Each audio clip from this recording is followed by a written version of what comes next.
I can hear you. Yeah, we're on now. Can you hear us?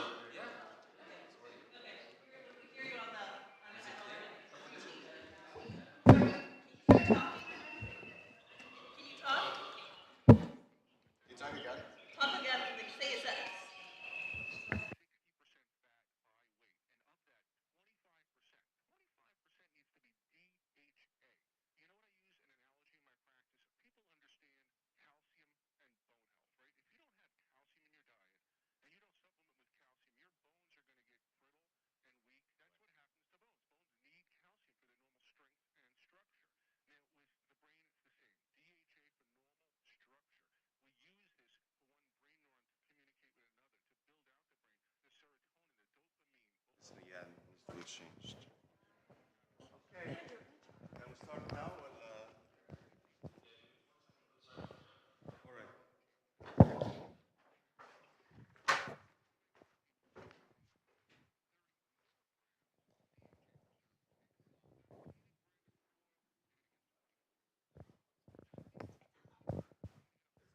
It's on low.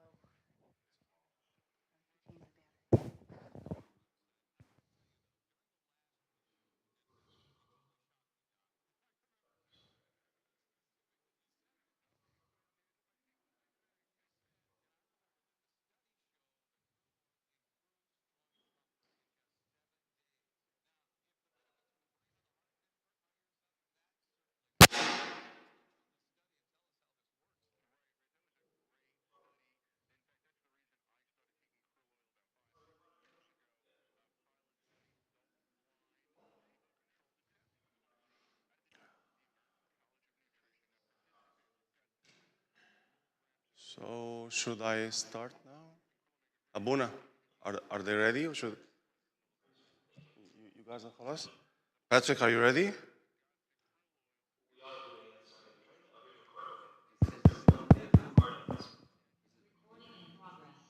هنشوف يا هو سوا. بيكمل.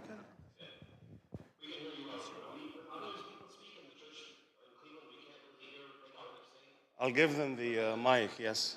I do give them the mic.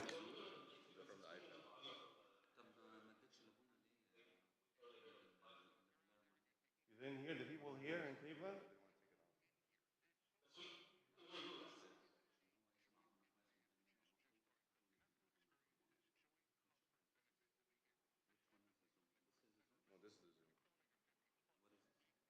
Digital عشان بس my notes.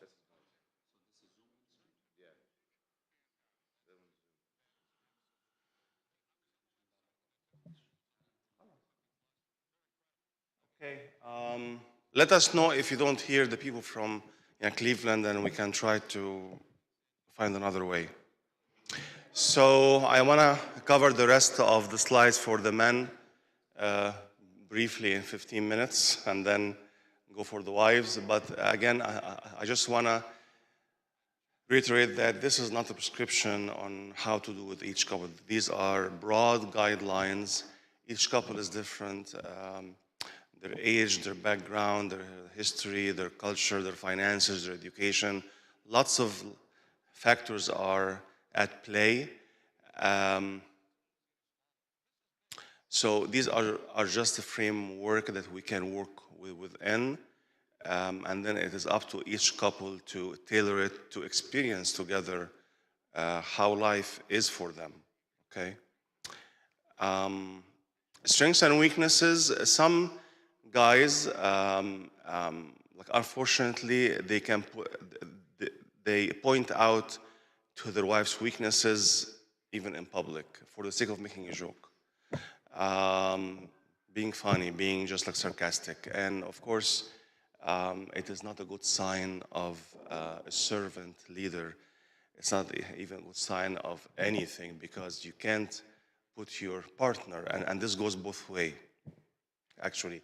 You can put your partner in, the spotlight, and point out their weaknesses, and for the sake of sarcasm, or for the sake of being in the moment and just funny. Criticizing her as if she could make her a better person, and then their wife's weaknesses as barriers to their enjoyment and success. And here's when the resentment builds, when you only see the weaknesses. But if you accept, on the other side, if you accept weaknesses as part of how God can change you, how God can make you a better couple, like together, it can be viewed differently. The servant leader points out what's right and good about his wife in private and public. So if you want to comment on your partner in public, it should always be about the qualities, about the good thing, about what's right about her. Aware of her weaknesses, but he focuses on her strengths, affirms her, emphasizes her significance and importance to his life. Encouragement gives energy. Hope gives energy. Believing in her, even when she doesn't believe in herself, gives her energy and hope. Household chores, and I'll just glance over this.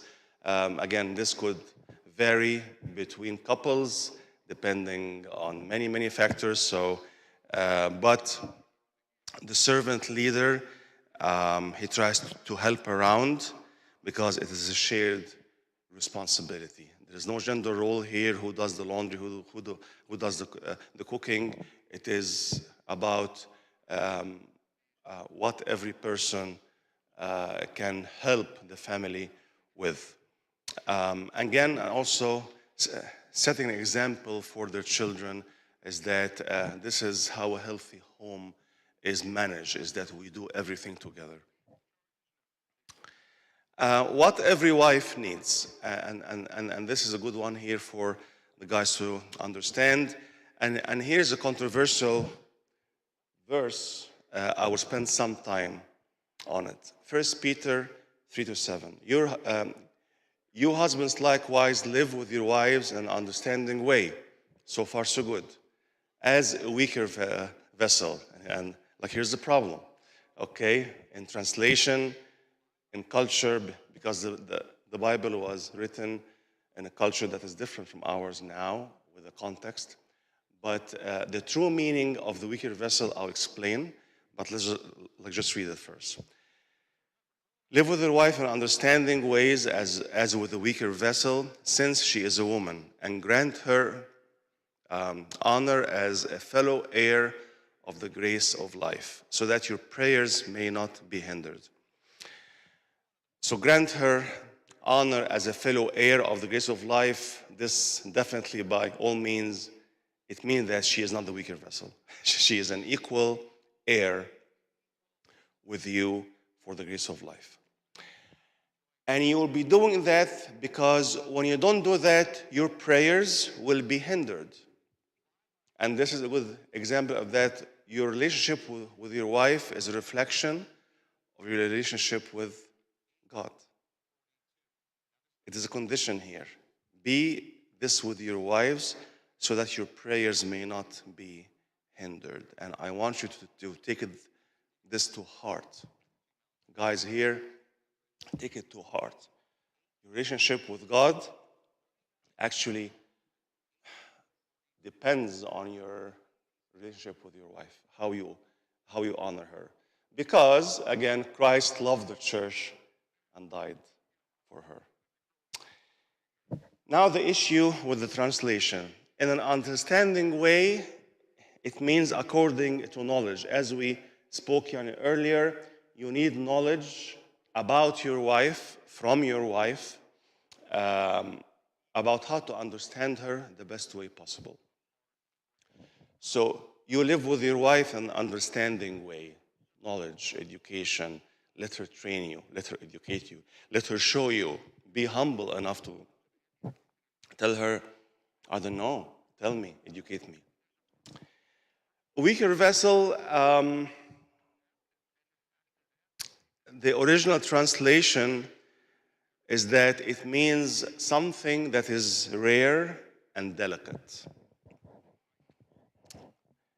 Like when you have a very, very precious, delicate piece of jewelry or china. You know, the china back then was inherited from generation to generation, and you put it in this box. You keep it because this is very important, very precious. It has lots of memories attached to it, and handle with care.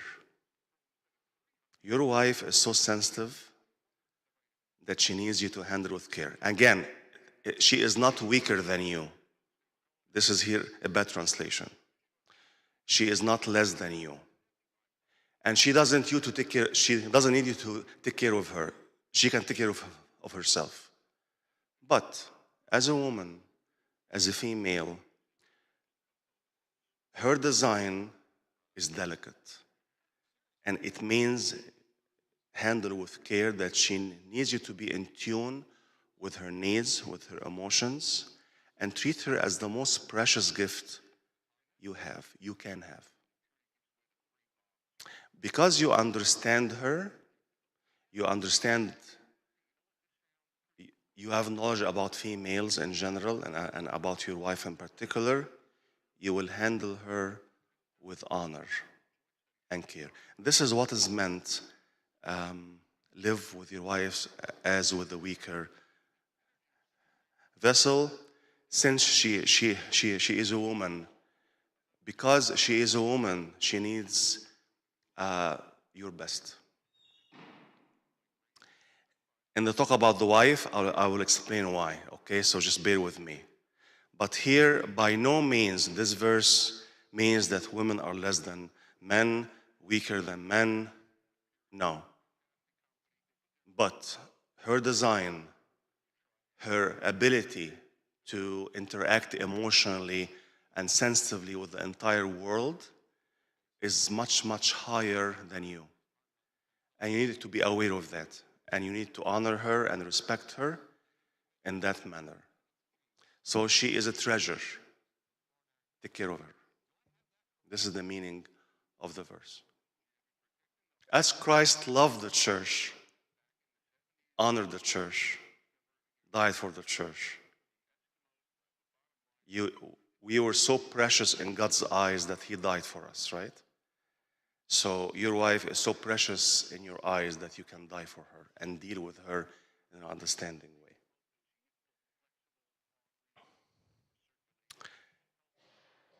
Because she is a woman, your wife is very different. She has different needs, perspective, different way of dealing with the world, and different interests. Your wife is different than you.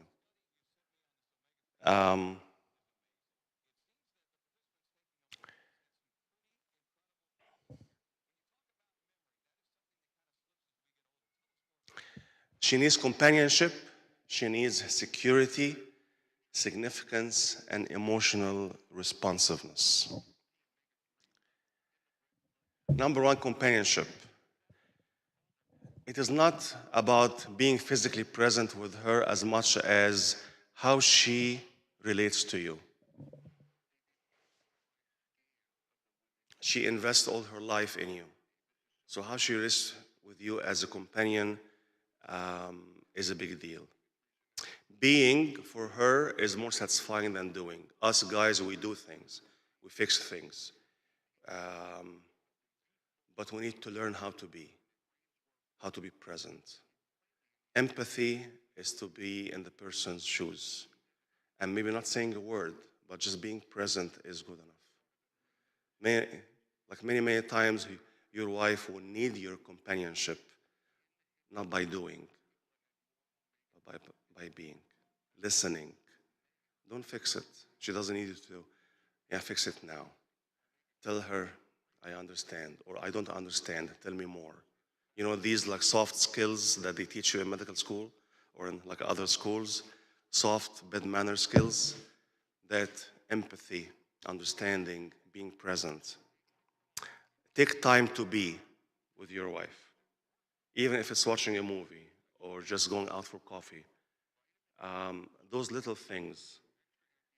And of course, you can ask her, how do you interpret, how do you receive that companionship? Because again, it could be different from one to another person here. Security. Your wife has a need to feel secure, and secure meaning trust. She can trust you. She feels safe around you. I guess most females, and again, I'm not stereotyping, but this is based on research and science, that most females do not like surprises when it like comes to um, livelihood, finances, decision making, big purchases, moves, resignations, all these kind of things. Life-changing events, they need to be included. So her sense of security is greatly based on how you make her feel safe, make her feel secure. Communication. It is a challenge for us, but we need also to do our homework. And maybe, and I'm not required to match her style of communication, but I need to understand it. I need to increase my communication skills. How do you express love? Untraditional expressions of love and appreciation.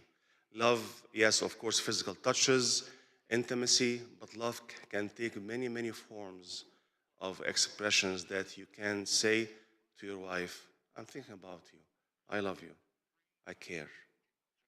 And even if you can't fix anything, if you can't make her happy now, because when she comes back from work after a bad day and she just talks about her day, you could be frustrated because you can't make her happy. You feel it is your fault somehow. Just listen. Express your love and care for her. Significance, you need to honor your wife. Affirm her. Let her know that she matters, and I would leave it up to you here. It is homework after you leave here. You can tell your partners, how do you need to know that you matter? In what ways you need to feel significant by your partner? Express yourself. Let her know that she matters. Emotional responsiveness. Listen first, don't solve, as we mentioned before. Learn how to validate her feelings, and then she will feel truly loved.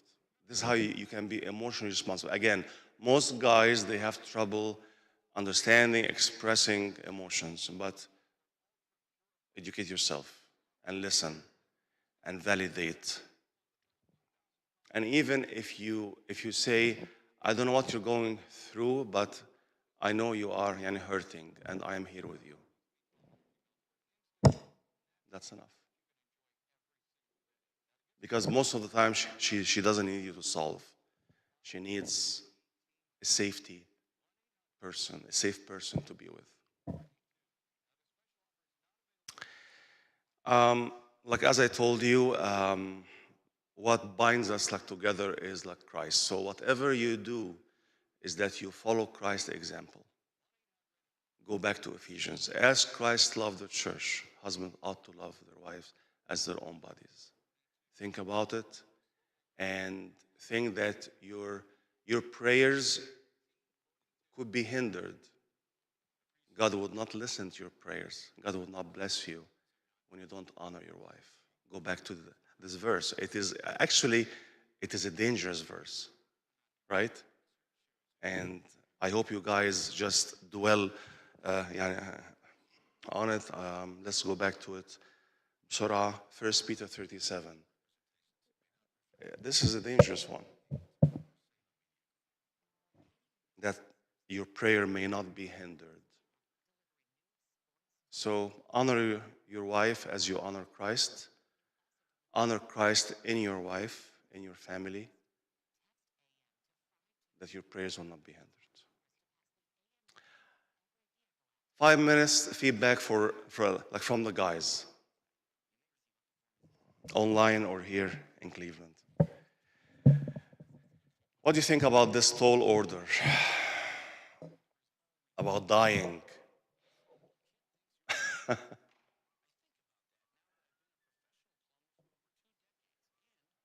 والله خلاص. Nothing to say. Huh?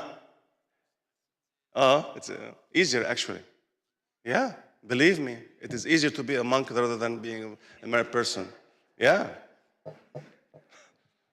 And this is recorded, I know, but it's, yeah.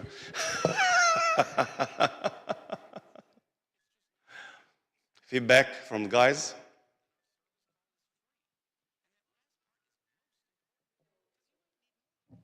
Wait.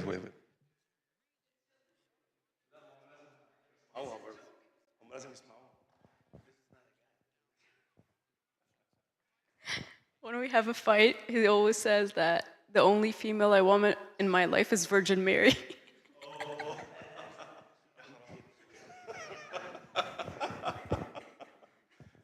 Any feedback here? How about the ladies? What do you think about what was told to your partners, your fiancés? Good stuff, right? Of course, huh? Because. Huh? What do you think about what was said to Chris? Oh, you or I missed what you said. What did you say? What did you say?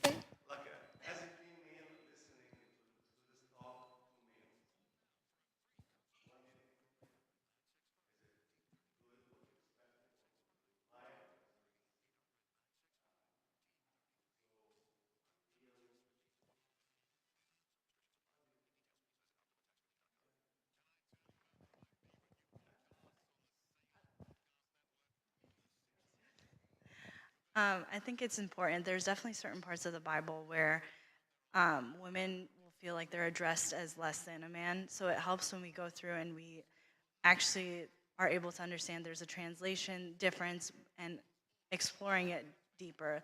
Like a weaker vessel doesn't mean that you are physically or emotionally or mentally weaker. It's referring to how you should be treated like a weaker vessel. And that just means treated with higher care than you would treat anybody else who isn't your wife. And like when you mentioned the china, like there's hundreds of china, no one just has one. But it's not that they're weaker than the rest of the plates, it's that they're above those. So I think that was important too. And just understanding that we think in a different way. I think we think in way more depth. We look at it from a million different perspectives. I feel you can ask a woman any question, she'll never say, I don't know. She'll have some perspective, she'll have known something about it. So it's not that, and I don't think men maybe don't think that way. We think a lot more in depth and from different perspectives and stuff like that. And that's what makes us a little bit more empathetic, maybe. But any other feedback? I was going to say this whole time, I really like the analogy between Christ and the church and seeing the man as Christ and like the woman as the church. Because at the end of the day, it makes out Christ's role or the man's role very easy. Like everything, this revolves around the woman in a way. Just in the way Christ made all of his decisions or went about everything, it all revolved around his people and the love he had for the people and his church. So when you model it like that, it really simplifies the role of the man. And really glorifies the woman very well and puts a lot of respect actually for her. I mean, it's kind of like all about what the wife needs, what the woman needs. So it's actually pretty great. Oh, okay, I'm glad because we are ignorant. We don't know it. Yes, yeah. All right. Anybody from the online world?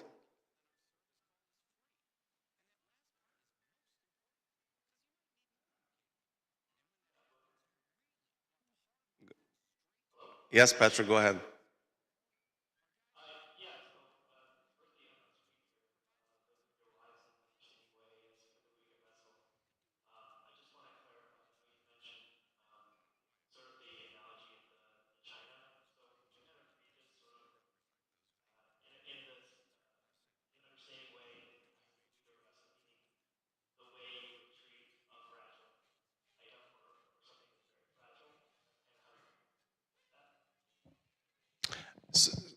if I understand you're right, so it is not like fragile that she is easily broken or she is weaker again, but she is like so precious of a person, her sensitivity, her own awareness, her emotional investment in you and the family needs and requires for you to handle her, to make her feel loved, important.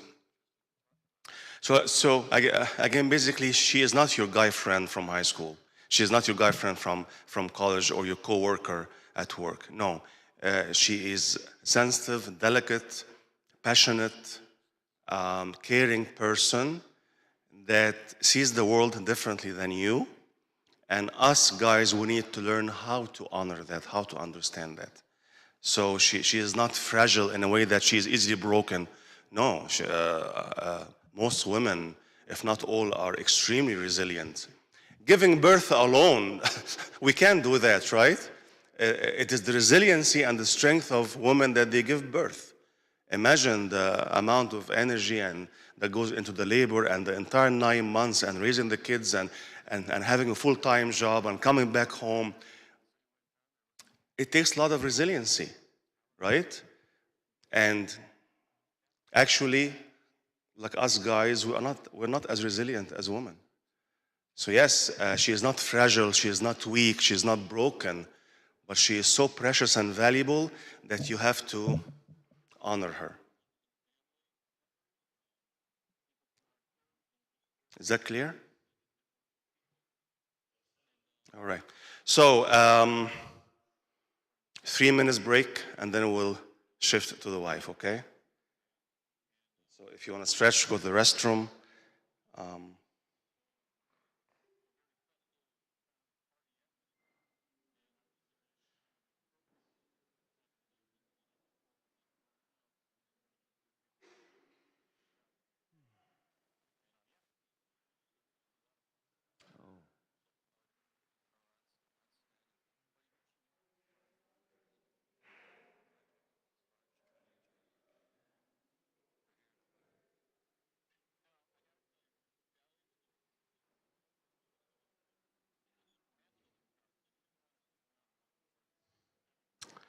I want to share, but it's.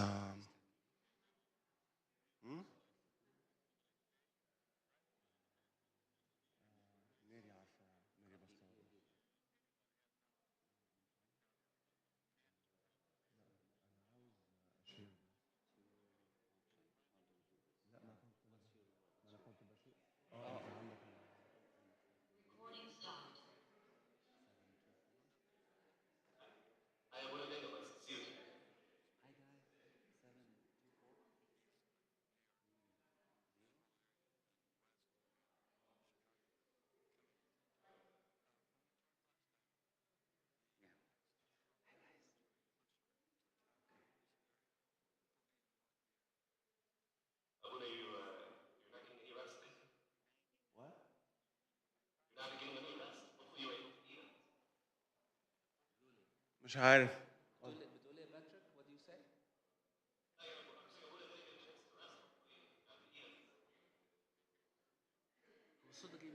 ده باتر بيجي من هنا من التي في. ازاي؟ ما هم عاملينه هو بيجي من التي في. طب ما احنا عملنا وصلنا ده مش عارف.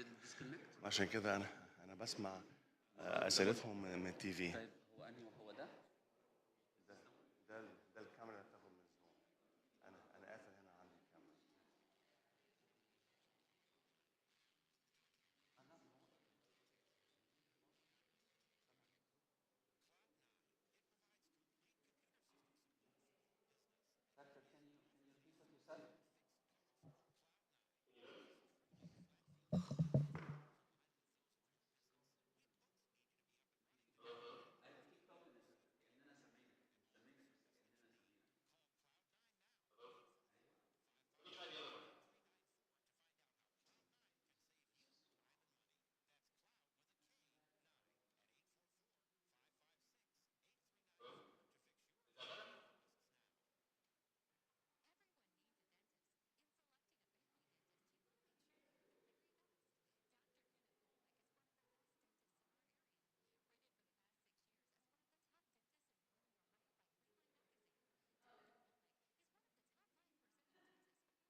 All right, let's come back.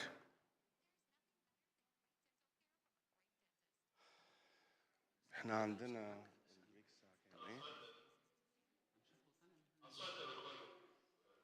Okay.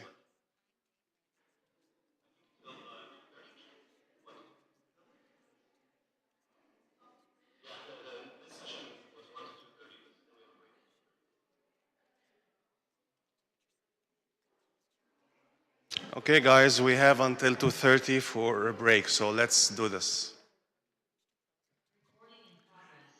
Thank you.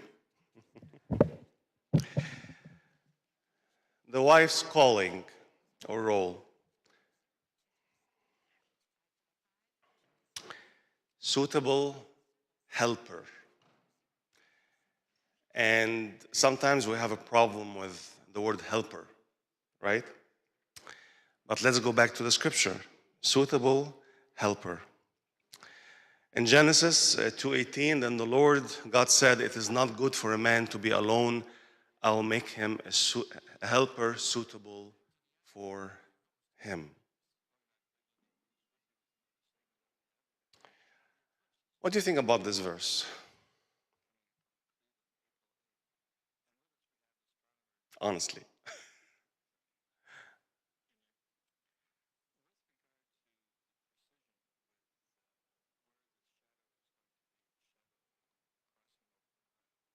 Adam was created. Yes, go ahead.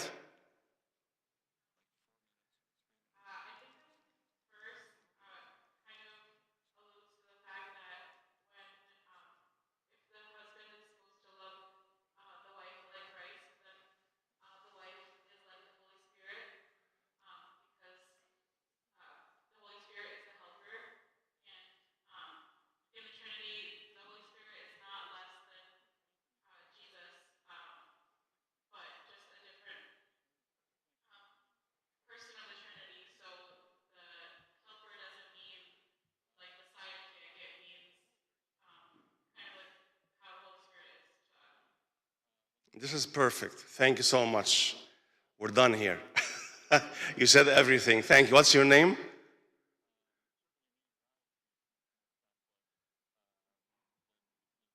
It's okay, it doesn't matter. Sandra? Okay. Thank you. You said it all. Actually, the helper is one of the titles of the Holy Spirit, the comforter. I will send you a helper.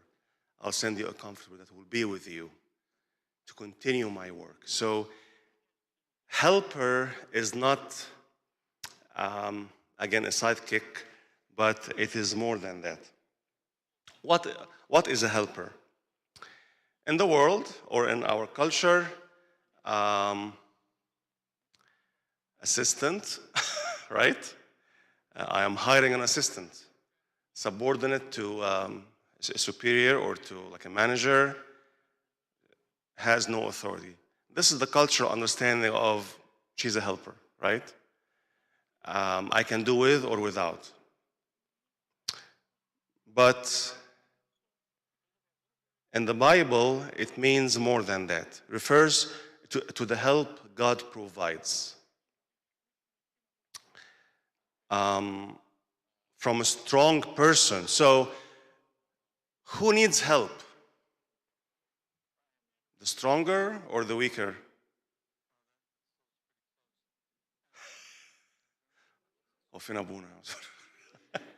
The weaker, right?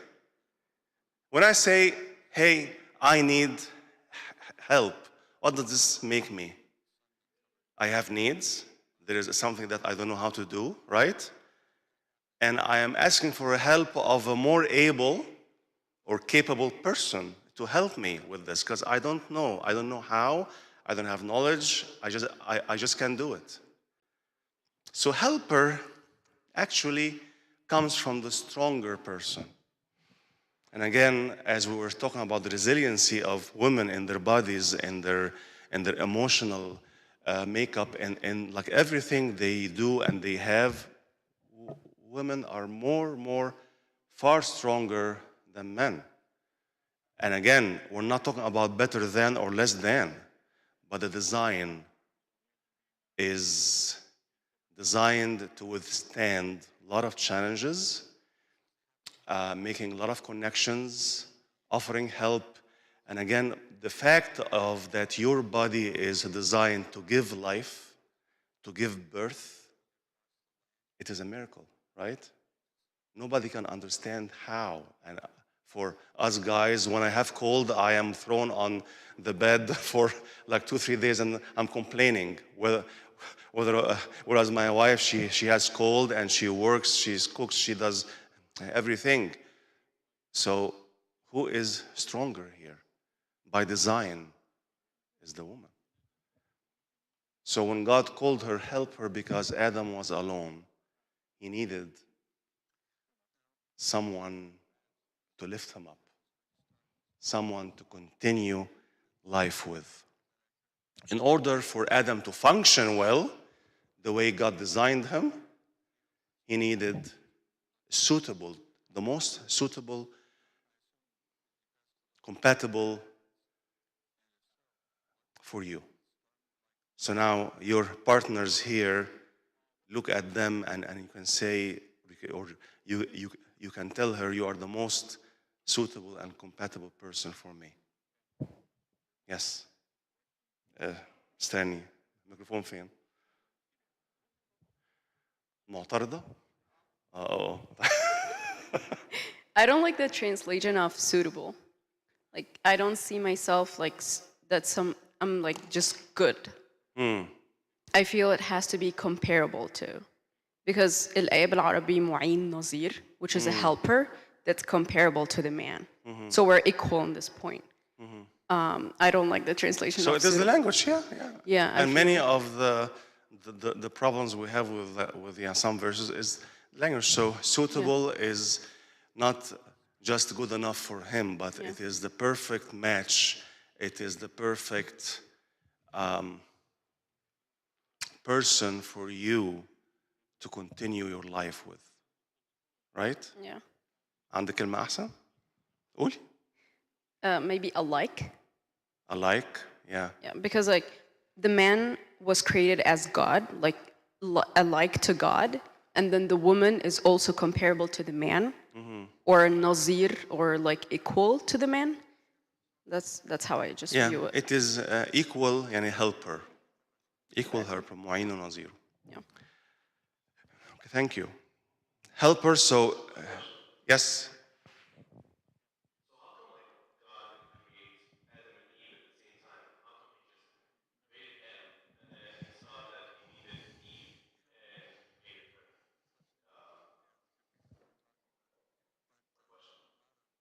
That's a good question, which I don't have an answer for.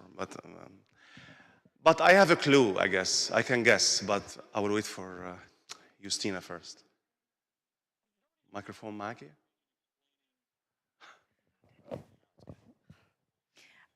I think throughout the whole Bible, God tries to teach us lessons. And throughout Jesus' whole life, he tries to show us things. He knows what's best. But I think when the Bible describes when Adam was created, God was showing us, like, it wasn't enough. Like, himself alone wasn't enough. And he tried to show us that to be complete, you can have the sacrament of marriage, and then, like, you can have someone with you to bring you up. So he's demonstrating to us and giving us an example to follow. Like, he could have just made them both at the same time. He knew it wouldn't be enough, but he was showing us, hey, you can be more complete. There can be more for you. And that's, I think, a better way of saying that. I like that. Any other input? I guess if like Adam found Eve with him, he would have taken her like for granted. She is just there, as with the rest of the creation, right? But like the Bible like tells that like Adam, after he named every creation, he looked around and he couldn't find a suitable, alike person, helper for him, right? So Eve came out of the need of Adam. He needed Eve. He looked around and he didn't find someone like him. And this is why when you look for your partner, you are looking for a person who is like you, who is compatible with you, who is equal to you. it comes out of need. But if we were born with our partners from kindergarten, يعني, what's the need then? It would be, you know. So yes, Adam finished naming all the creation. He looked around. There was no one like him. And God answered. So your wife is God's answer to your prayers, right? You like that, right?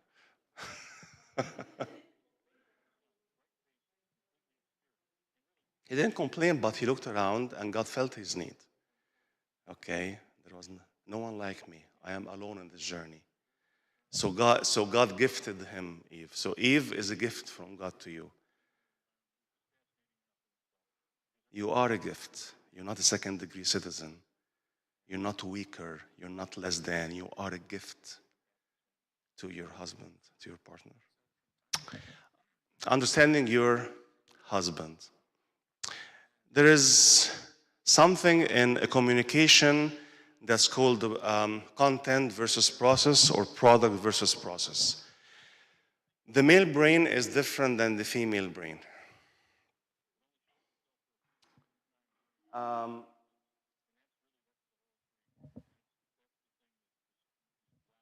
It functions differently and looks at things differently. Our brains are not capable of multitasking 100%. And this is why most guys, they cut down to the essentials. Tell me the conclusion. Tell me what's needed. Okay, because we have hard time engaging with the long process of dissecting and breaking down thoughts and feelings and emotions. We need the bottom line, getting things done, and even we are conditioned in this culture that we are measured by our results, right? At work. But even it is more on the man, and I think this is like a gender role that we're still fighting in this like society, but men have to get a degree, provide, accomplish, buy the house, buy the car, and you know, we are judged by our results. And this is why in many communication, you will find your male partner just wants you to get down to the bottom line. It is not that he doesn't care, but he doesn't know how. So understanding your husband, it means to understand how his brain functions. It's not against you, it's not against him. Versus process, which is most women are like about, it's details, feelings, experience. You are an amazing storytellers. Randa knows I don't know how to tell a story at all. She asked me, like, what happened with this, with that? It just happened. I don't know. I don't know how to tell stories. And I ask her to tell a story or to tell me what happened with a family member. She can do this for 2 hours. So I just can't. I don't know how to. So it is the content or the product versus process.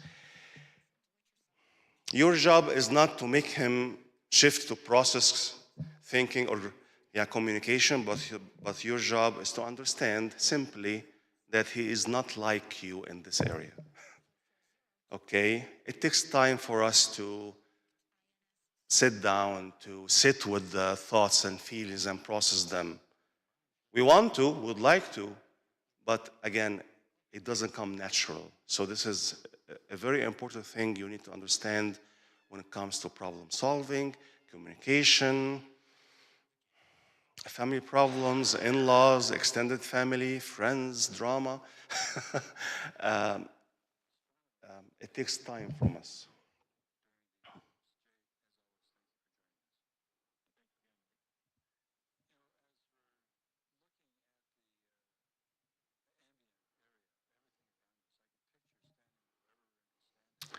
When you don't know your husband needs, you fail to respect him as the Bible says. And again, respect is not that you bow down. No. When we say respecting your husband, it is not bowing down to him, it is honoring his needs. As husbands, love your wives as you love your body.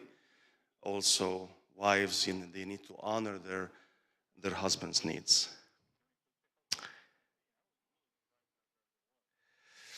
A man is a complicated person, although we are very simple, but yet we are so sophisticated. All our life, we battle with these three areas: identity, purpose, and performance. If you want to sum up the struggle of a man or the life quest of a man, these are the three main things. Identity, his deepest needs. Need to be significant. Need to leave a mark on this life. Need to be remembered that you did something that is worthy.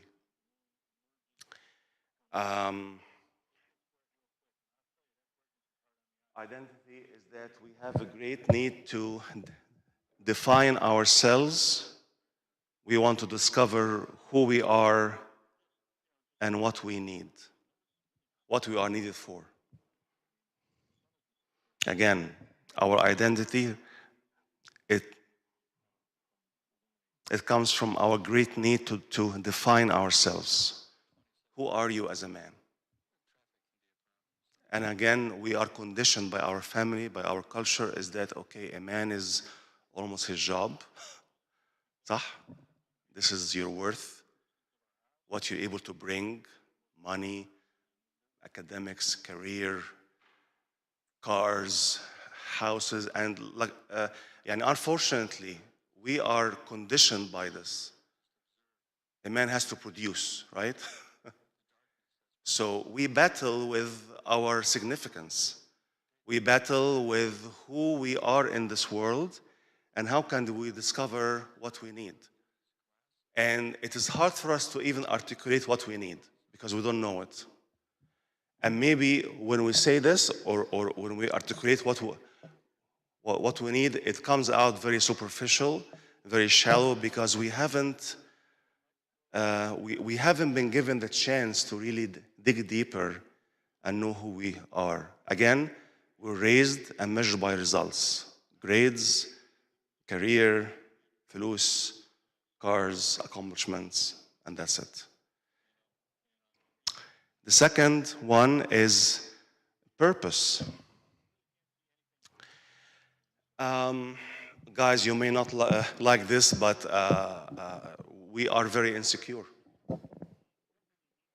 Guys are totally insecure. We always question ourselves. We always question ourselves, our worth. We walk with a hanging mirror in front of us all the time. What am I saying? What am I doing? How people are judging me? How people are perceiving me? Am I saying the right thing? Am I doing the right thing? And because of this insecurity, some guys cover it with pride. It is the opposite. The more I feel less about myself, the more I try to hide. And guys, they talk about, they feel proud, they talk about their accomplishments. Again, when you sit with lots of guys, remember your parents when they sit together for Eid or in Thanksgiving and your extended family, you'll find the guys in a corner, the women in a corner, and the guys are talking about what? Almost nothing.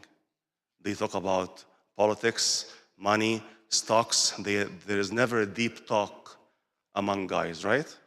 صح مش كده مارك؟ أنت معي أنت في كل حاجة.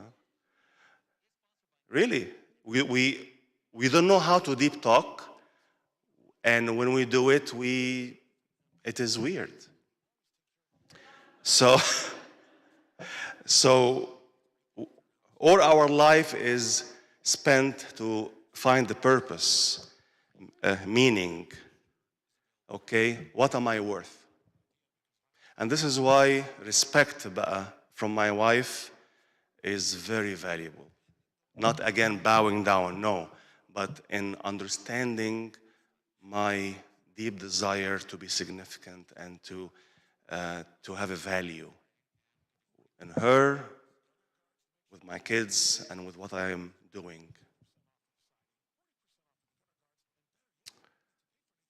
And this is why you hear the talk about midlife crisis, right? And it is not tied to a number, which is like 40, no, but like midlife crisis can happen anytime when like simply a guy looks back at his life and just reevaluate. Did this even matter? What I spent half of my life doing, is it matter now? Is it worth it? And guys in this midlife crisis, they maybe tend to do weird things because they are just questioning their worth.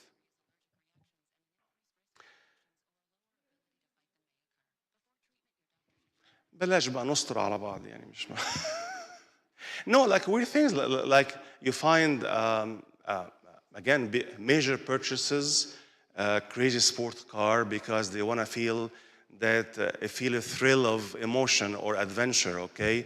They may have spent the good time of their youth in school, okay? And training, and then they felt they got married and they have kids, and now, okay, where am I? I basically, I did not live. So how can I live my life? Okay, I'm hanging with my guy friends and we're gonna go to Vegas. Go buy a condominium and make it Airbnb business. Whatever like idea or thought. There is a breakdown here.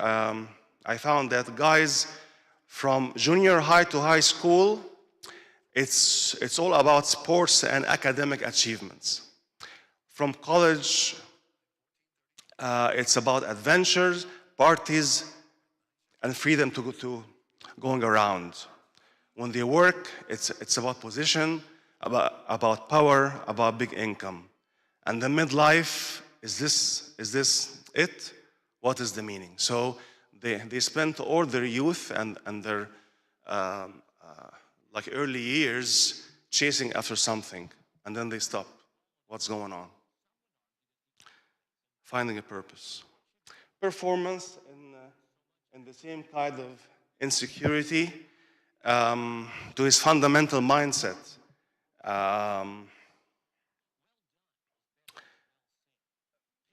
Like manhood at the basic level can be validated and expressed in action.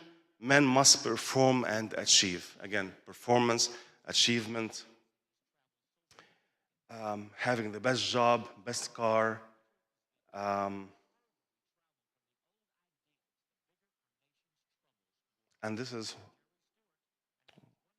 like a wise woman will keep these in mind for they explain much about her husband's life. This is how you honor your husband, how you understand his needs, identity, purpose, and performance. I want to hear from some guys, whether online or here. What do you think about this talk?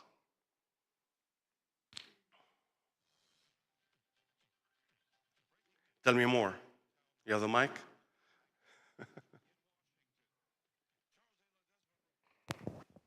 I said I think it's on point.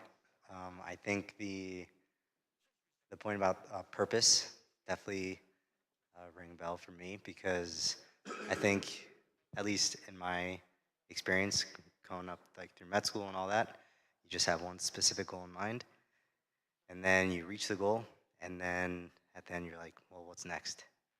And so you kind of feel this sometimes a bit of emptiness. Sometimes maybe you could be like in quarter life crisis, third life crisis, where you're like, did anything I do, matter? So yeah, I guess you need to take a lot of time for like introspection and reflection your life and figure out what exactly is your purpose so you don't have a midlife crisis. When you're in the middle of this brainstorming and like introspection, what could be your deepest need from your partner? Um, Maybe like validation, just support, encouragement, talking you through whatever issues that that you could be having. Um, yeah, I think that's pretty much it. Good, thank you. Wasim. Any other insight from the guys here?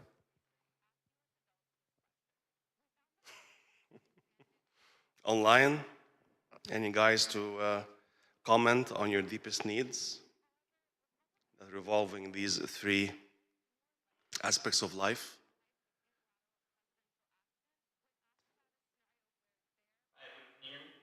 Yes, I can.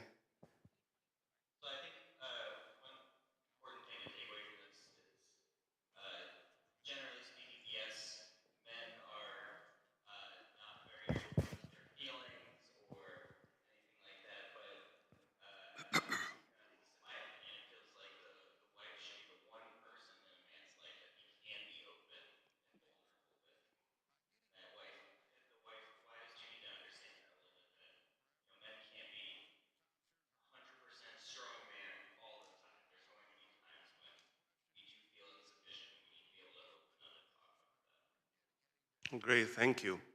And for the wives, don't take this as a threat when your husband is vulnerable or he's starting to expose his insecurity. Don't be alarmed, don't be threatened, but give him the space to be. Because for us to be vulnerable with our wives, because we always feel responsible. We always feel I have to keep it together. We always feel I have to say the right thing and do the right thing. So when we are in this space of vulnerability and we already took the risk, we want you to honor it and respect it. Don't dismiss it. Don't make fun of it. Don't turn it into your own problems. Give us the space to expose ourselves. Anybody else?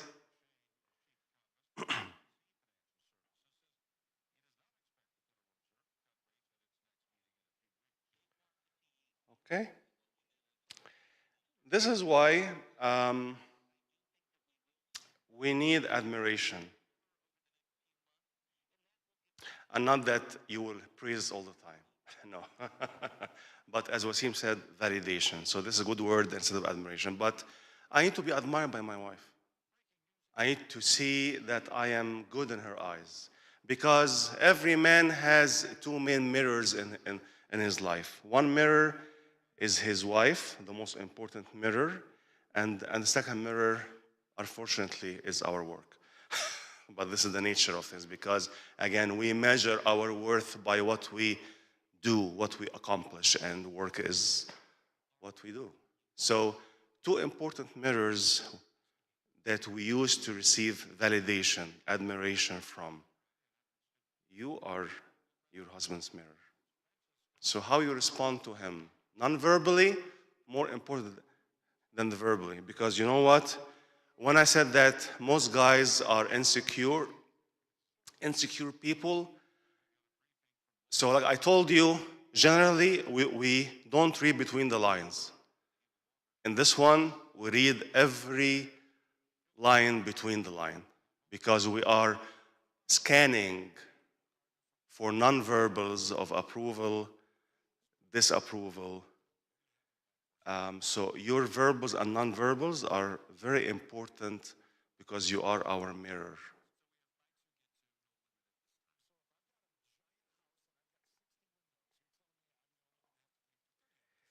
And even if the mirror of work is not good enough, is not perfect, I still have a good mirror at home that I go back to. But like imagine if my two mirrors are broken, where do I go to? And this is where you can find affairs, you can find bad habits, gambling, pornography, addiction, because there's a void.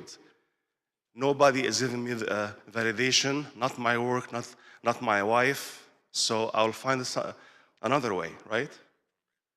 So your calling to honor your husband, to love him, is also to mirror to him how you feel about him,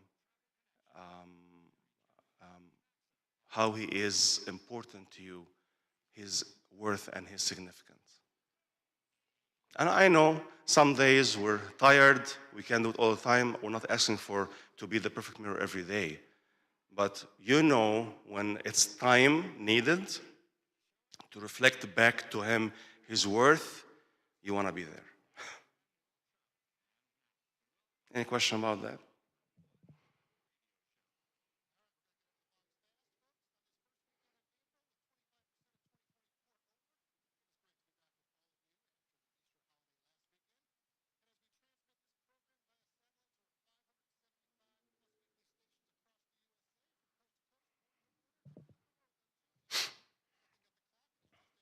How do you tell the difference if one of those is missing, like validation or admiration from your wife or from your work?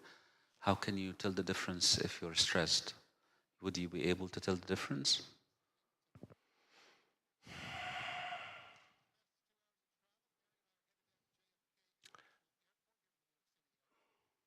I guess like stress is different than not being fulfilled.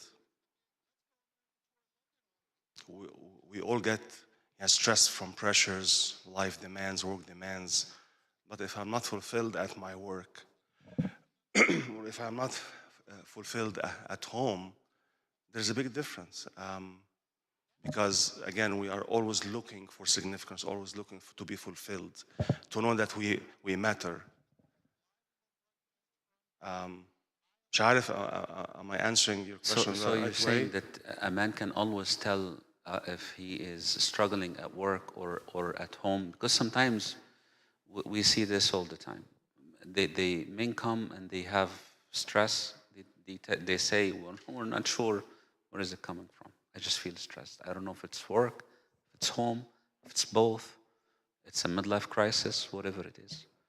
Is there any hints or stuff that we should look for to tell if it's the stress or the lack of fulfillment or purpose is happening from? So like within the context of marriage, I guess the more space you give your husband to talk freely about what is bothering him, the more you will help him to differentiate between it's like just normal stress or not fulfilled. But like also the space means that do not be alarmed when your husband like tells you, I'm thinking of quitting work. Most likely he will not quit. But, huh? طبعا. Every day. Like most likely he will not do these major life decisions, but give him the room to vent, to talk about his frustrations, about his quitting work plans, because he needs space to talk. Don't stop him. Don't tell him, no, you're crazy. We have bills to pay. He knows that he has bills to pay. But having this space to be himself, to talk freely about his frustration is a way that you will help him decipher the needs. So on one hand, we have the female need for safety and security. On the other hand, the husband is like struggling with his own purpose and identity. When he comes home and just vents and talk about it, don't let this trigger your need for safety. Just give him the nonverbals and the verbals to absorb him, to give him the room to talk. And again, most likely he will not quit his job, he will not buy this like crazy car. Just look at cars with him, why not? Most likely he won't buy it, but just give him the space to look at cars. This may be the fun thing that he wants to do to rest after work. Right? So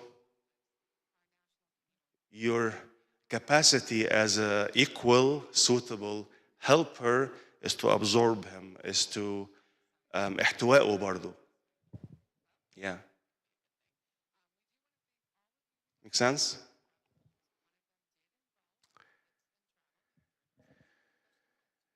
There's a verse here in Proverbs.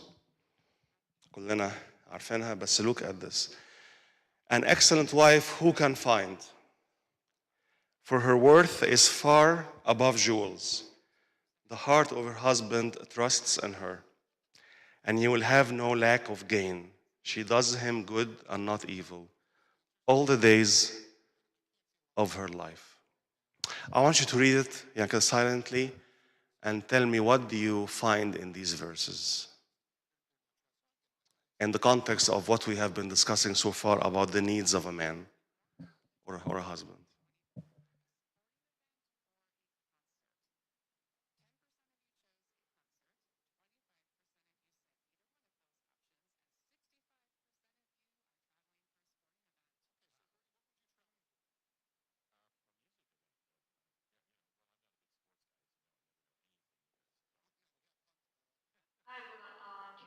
Yes?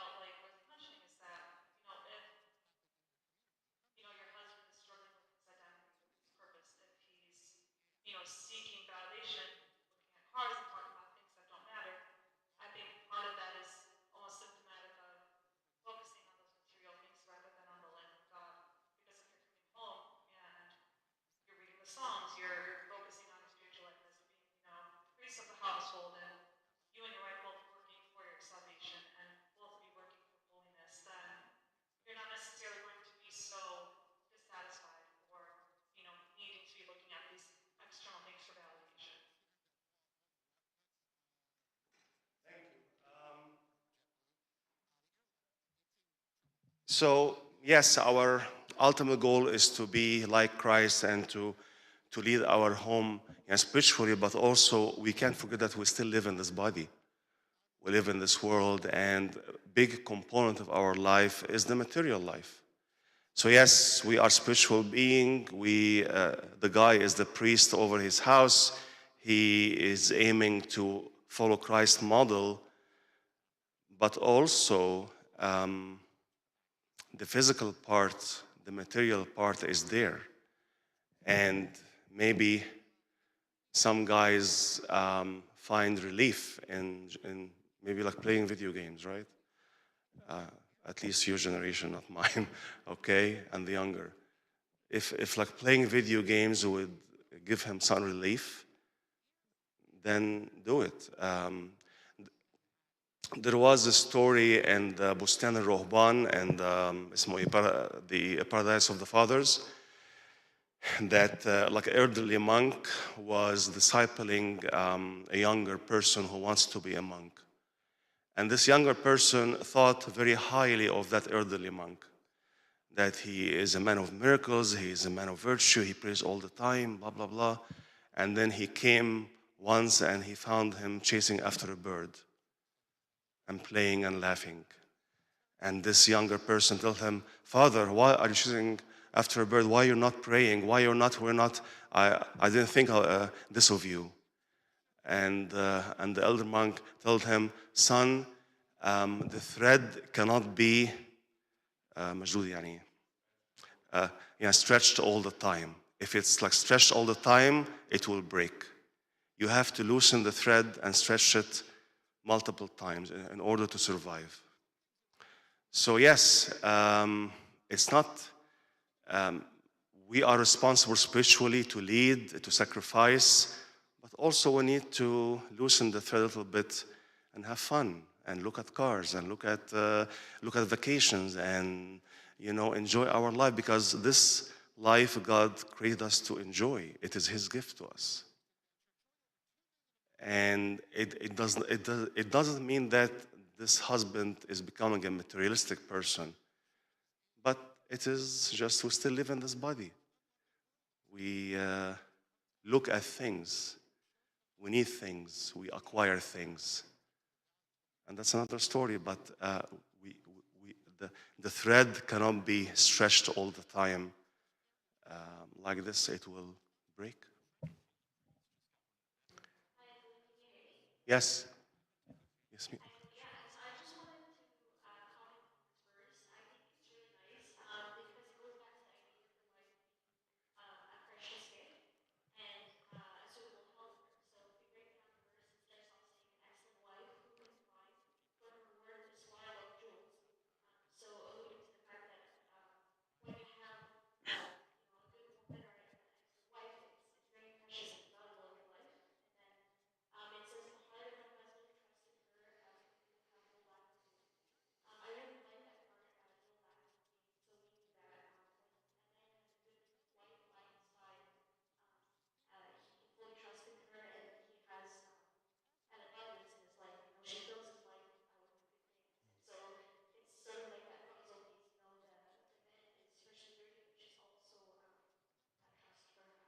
Thank you.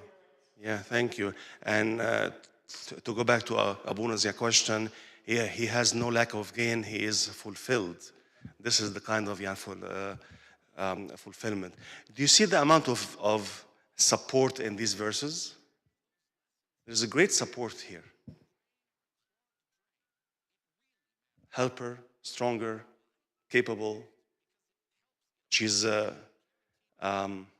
her worth is far above jewels, not a weaker vessel, but her worth is wow, the best jewel, right?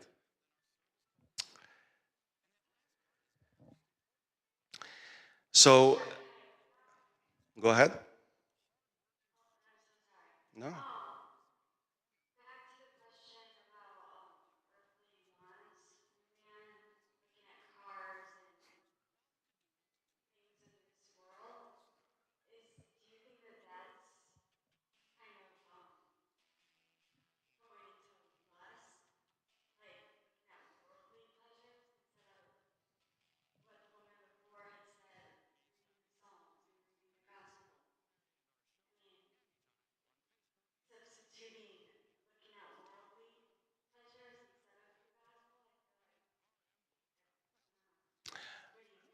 I think I would leave this to each couple to determine what is worldly, what is spiritual. I guess we have to agree on a baseline of spirituality and level of materialistic life. So again, materialistic life is different than living with the material.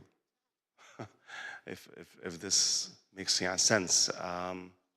But again, each couple has a certain level of spirituality, and maybe a couple are advanced like spiritually versus another couple who are still beginners in their life with God and in life together. So when it comes to this case, I would leave it to each couple to discuss what is good enough, what is an extreme, what is the goal of our life, and if we are pursuing buying something, is this taking us from our goal, or it is like just to help us achieve our goal, or is to reward ourselves after years and years of labor, and we're not we are not from the world, but we are in the world, right? So we live in the world, but to what extent we allow the world to judge and to dictate our decisions. So I would leave it to each couple to determine that. But if to Bardo answer you,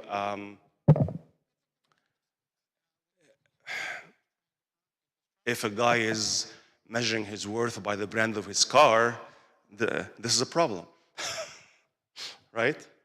It is a problem. If he is judging others by the brand of their cars or their Rolex watches or not Rolex, it is a problem. Versus, yeah, there is a surplus of money, there is a reward, and I'm gonna buy myself a good thing because I've worked so hard. It's okay. So there is a balance here. There is some wisdom in judging.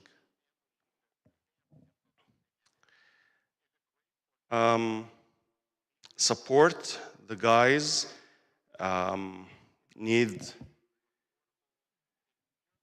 your support for his work. How you feel about his work translates in his mind into how you feel about him. Again, I'll say it again. How you feel about his work translates in his mind into how you feel about him. Because he spends most of his time at work. And because he has been conditioned and raised that work is everything. So if he goes back after a long day and you are dismissive of his work, you're dismissive of his struggles, and you're only concerned about his paycheck, he will feel that he's nothing but a paycheck.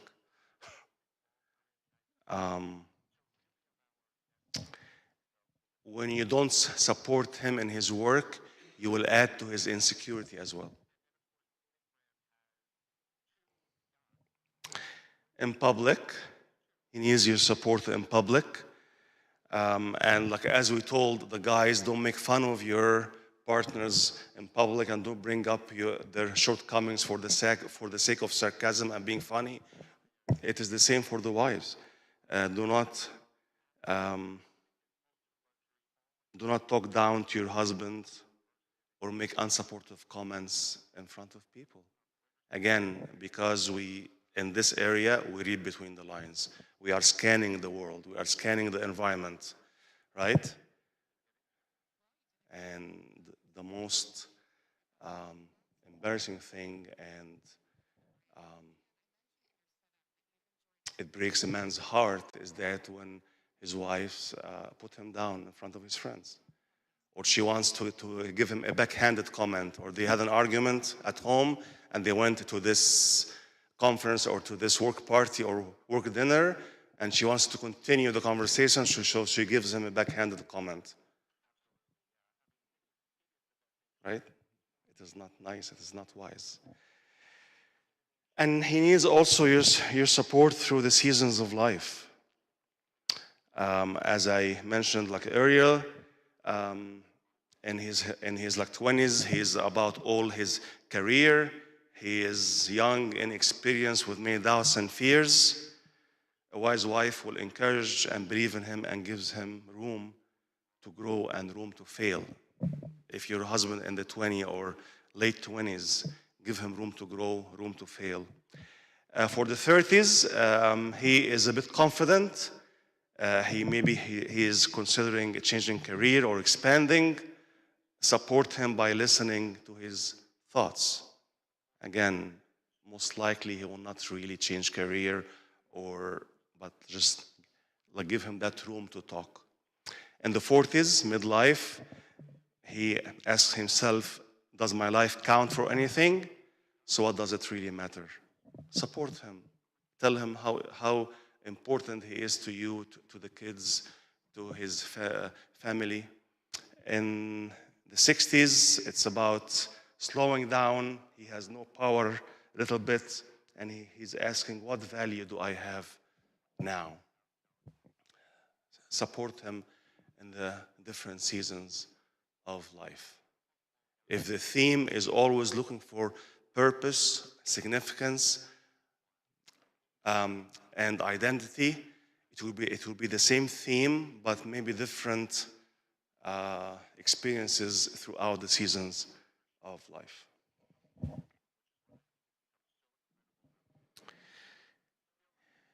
A guy also needs companionship. So if a woman needs companionship through presence, through communication, we need you to share our interests, share our dreams, or at least don't dismiss them. Don't be dismissive of our ambitions, our thoughts, our interest. Come and watch a basketball game with me. Come and, I don't know. Even if you're not interested in what he watches, do it for him. okay? Unless he wants you to be alone.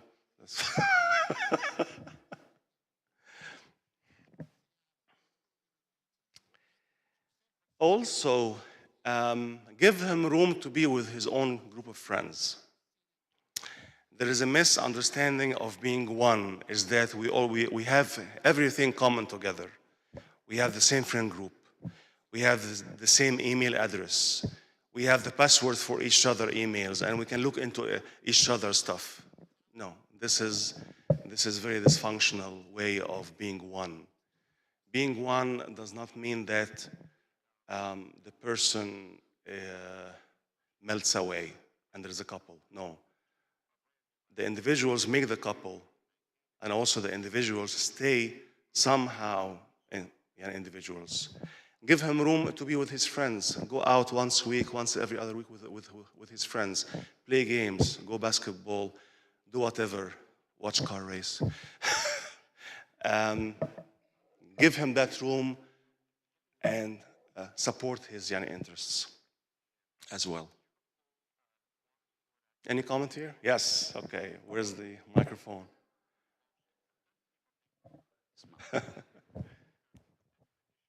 I actually wanted to ask about the slide before. Before? Yes. So I understand that work is very important for the man, but what is the cutoff, or how can he balance between work, that he doesn't get so drawn into his work that he forgets about the other stuff?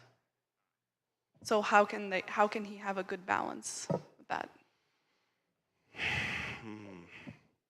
What do you think? Help me out here. Let's talk about it. I will answer, but I just want to borrow some thoughts.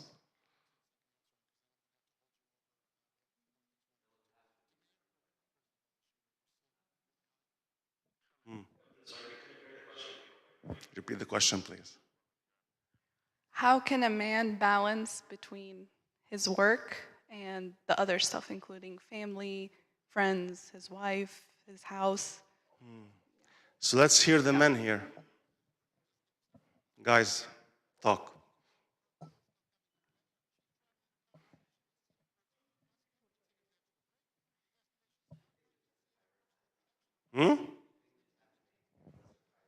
Wait. بسرعة شوية. I think we just have to make a list of priorities, and like Abuna said, there will be sacrifices.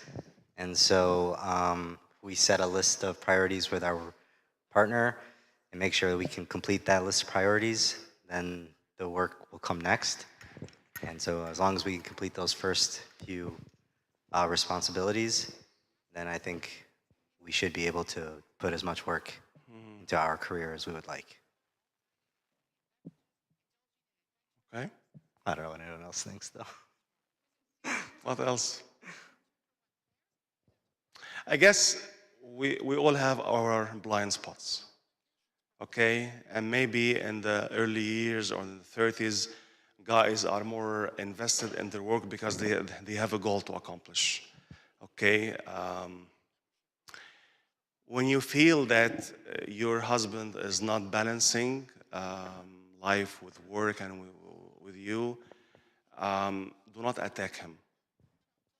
Do not make him feel that he is not doing enough for the family. Because like maybe in his mind, he's spending all these hours at work to give you a comfortable life, to like provide for the family, to accumulate for retirement, whatever. And maybe this is how he expresses love to you, okay? So do not attack and do not like make him feel that he's not doing enough. But appreciate first, express interest in what he's doing, and then talk about own your feelings and own your needs. Talk about your feelings. Talk about your needs as a family, as a couple. In the last session, we'll talk about the I statements. Okay, don't start by you. You're never home. You leave me do like everything with the kids, and you're never home. You're just at work.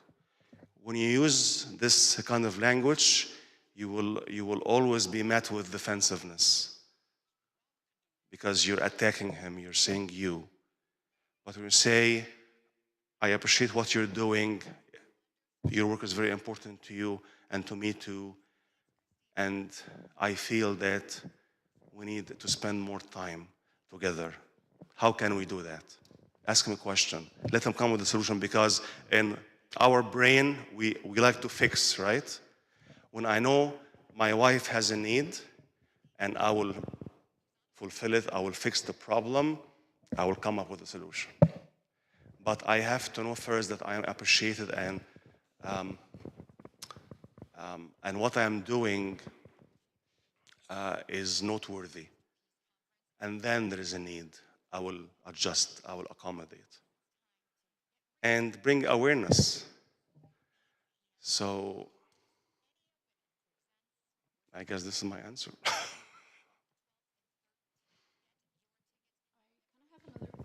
You have the microphone? Is this working? Yeah.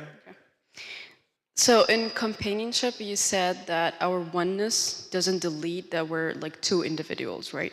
So I'm gonna ask about the financial part of it. So when we're married, does it mean that we have to merge everything that we have together? Or can both of us like have individual financial accounts, let's say? The right and healthy way is to have a joint account because you are one unit, okay? But we have different theories and different schools of thoughts and different financial planning advisors who tells you, like keep everything separate, blah, blah, blah. But for the sake of unity, for the sake of having one goal and one budget and being a team, it is always advisable to have a joint account for the family. Because like, what is the purpose of having an individual account? It is lack of security, just in case.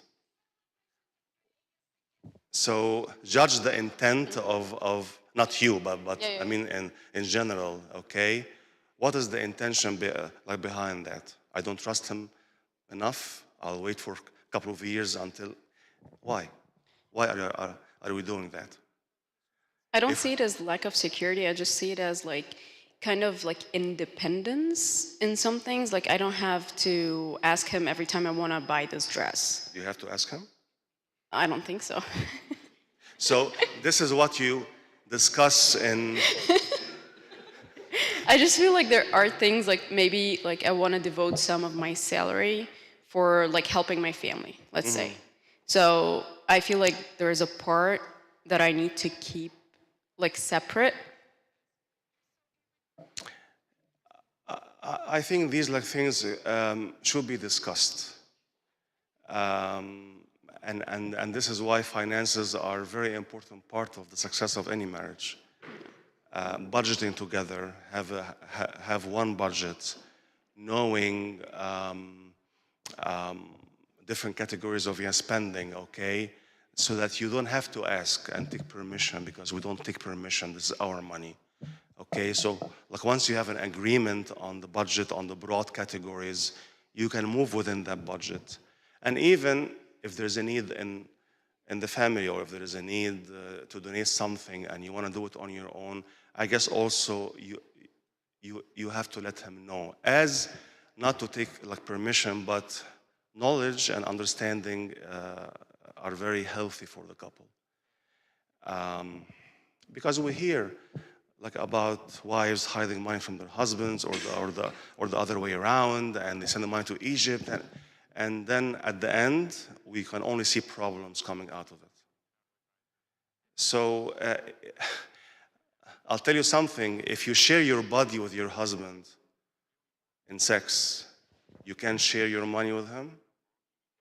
If you are becoming intimate in the body, if you're sharing your most valuable thing that you have, which is your body, you can have a joint account. So talk about it, okay? And everything should be in the open. But if you are doing it for what if, this is a bad sign. I don't trust him enough, or like I want to have a cushion because like just in case. There is no just in case. Yeah. ميكروفون يا ابونا بقى. It goes, sure, it goes both ways, guys. I give you a minute, معلش. الموضوع ده كبير أصلا. عارفينها؟ عشان يشوفون. It goes both ways عشان if you're gonna share, if you have a joint account, you're gonna have the same debt. So, goes both ways. Just in case you think about the plus, it also goes with the minus too. Guys, please, if you have a joint account and you want to buy the sport car that's really expensive, you have to take your wife permissions for that because it's not just your money. See, it goes both ways. If she wants to buy something really expensive, again, it has to be something that you guys both discuss and agree upon. Otherwise, it will cause problem. Abuna mentioned something very interesting. We hear all the time. It's about when we have to send money to family over in Egypt. This has to be agreed upon. Again, if you have a joint account, you have to agree on this. Otherwise, it's going to cause problems. Someone will feel like they are being ripped off their money and given to someone without their consent, which is not fair if you think about it. So always talk, and if it's addressed properly, most likely people don't have a problem of helping, especially if the people need help.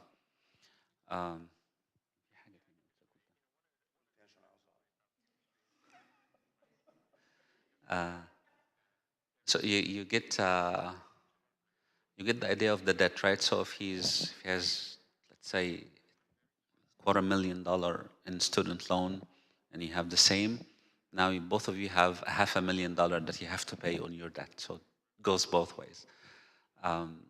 For money, this is what I wanted to add to what Abuna said. If you trust him with yourself, then much more trust him with your money. The same thing, if you trust him with your kids, then definitely I trust him with my money. So maybe people will take the intimate part lightly, but when it comes to kids, no, this is very valuable to us. So if I trust my husband with my kids, if I trust my wife with my kids, then definitely I trust her with my money as well. There is a saying that I heard. Women say this: his money is my money, and my money is my money. I don't know where this comes from. Don't do it. Don't say it. Don't do it. It's not right. Smash. His money is my money, and my money is my money. No, it's our money. It's our money. The togetherness. Sure. Yeah, sure.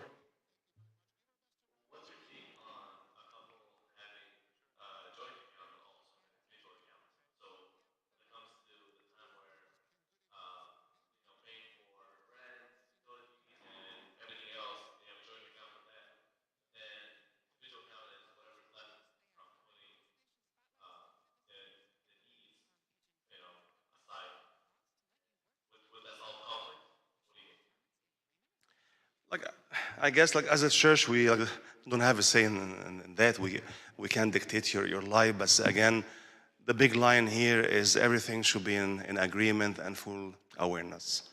Okay, so talk with each other about the intention, why you're doing what you're doing, and then whatever works for you. But like the church has no say in عشان ما حدش يقول إن أبونا قال don't have individual accounts. No, يعني if this is in full agreement and awareness, خلاص, if this works for you, okay.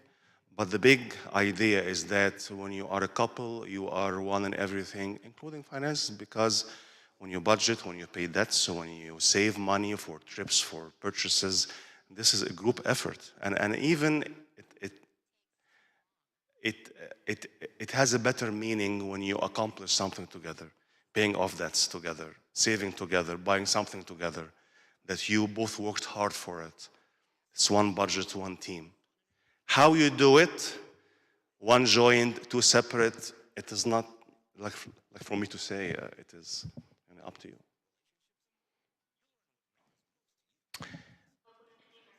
Yes.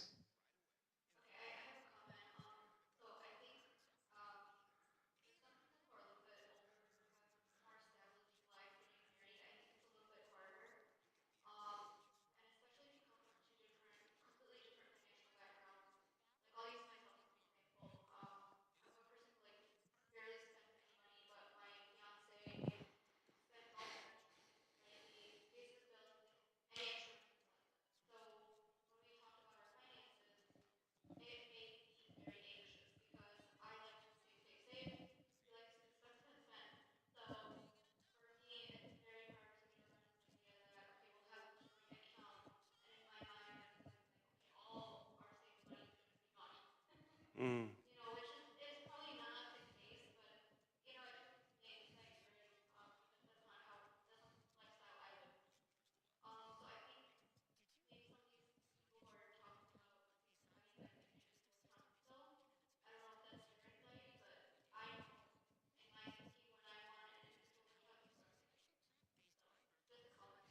Thank you. Yeah.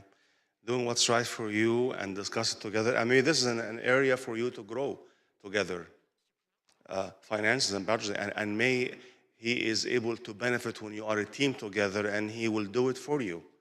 So it can have multiple benefits if you make it a project for you to fix your budget and finances and your spending habits. Again, this goes in the same line when you are bringing different individuals together and you're putting them under the same roof. These are the differences you have to work through. It may take a month, it may take a year, it may take like 10 years, but this is like something that would be ongoing. All right, we are overdue for the break, but I'm like almost done.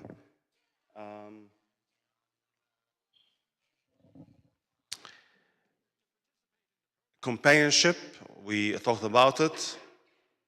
In physical responsiveness, be interested in him, and it doesn't have to be about sex all the time, but know your husband, and also for husband, know your wife's love language. Is it physical intimacy, physical touches, it's gifts. So be interested in him, and you also be interested in her in terms of physical responsiveness.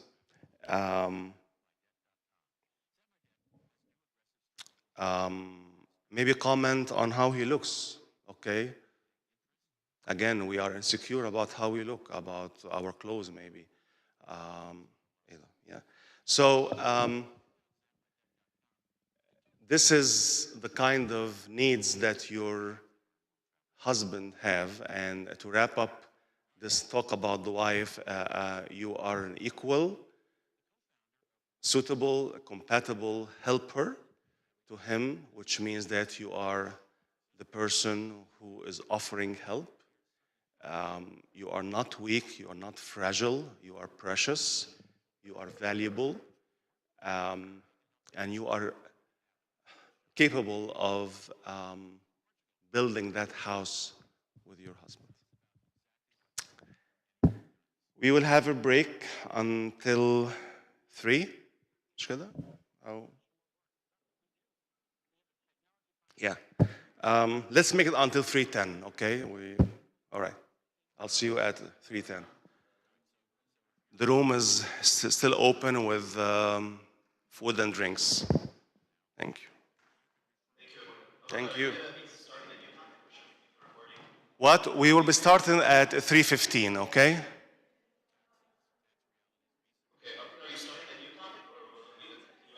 It is a new topic, yeah. All right, thank you.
already have confirmation that we finished? Yes, yeah.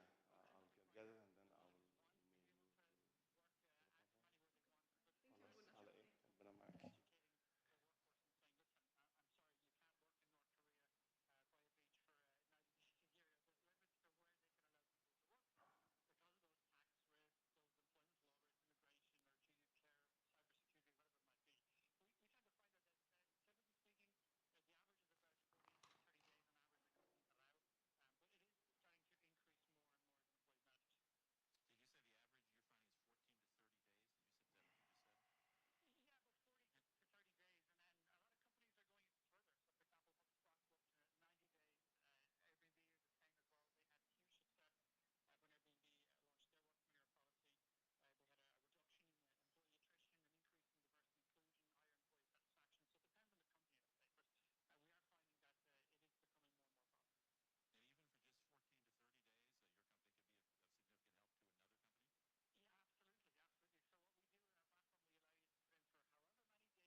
Okay, let's regather.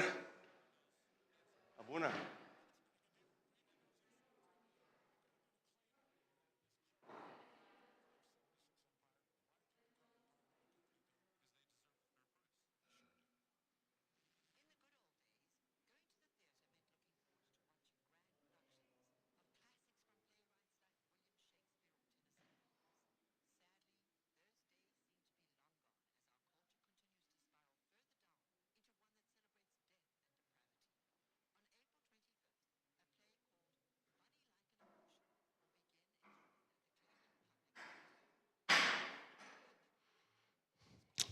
Patrick, are you ready?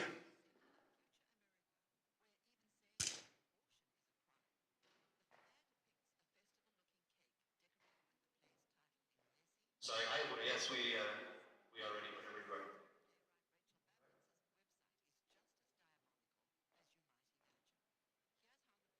We're almost done. You made it. Almost done. We're almost there. We have less food over here.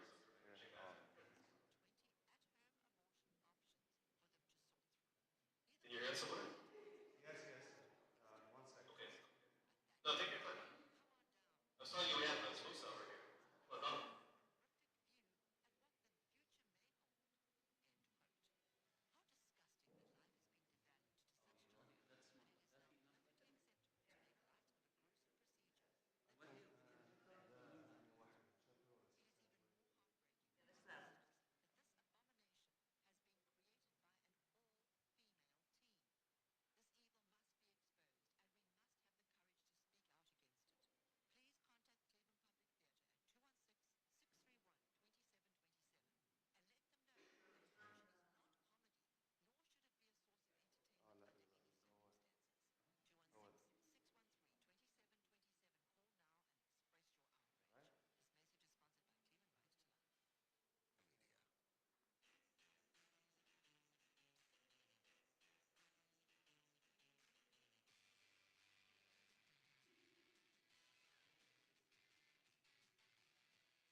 Um, Patrick, you're okay? Should I start? Do you wanna? Okay.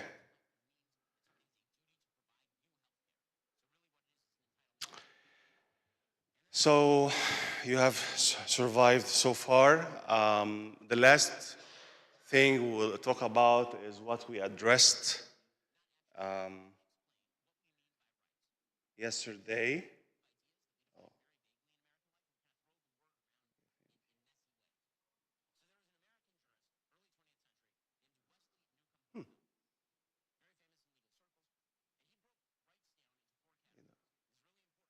No.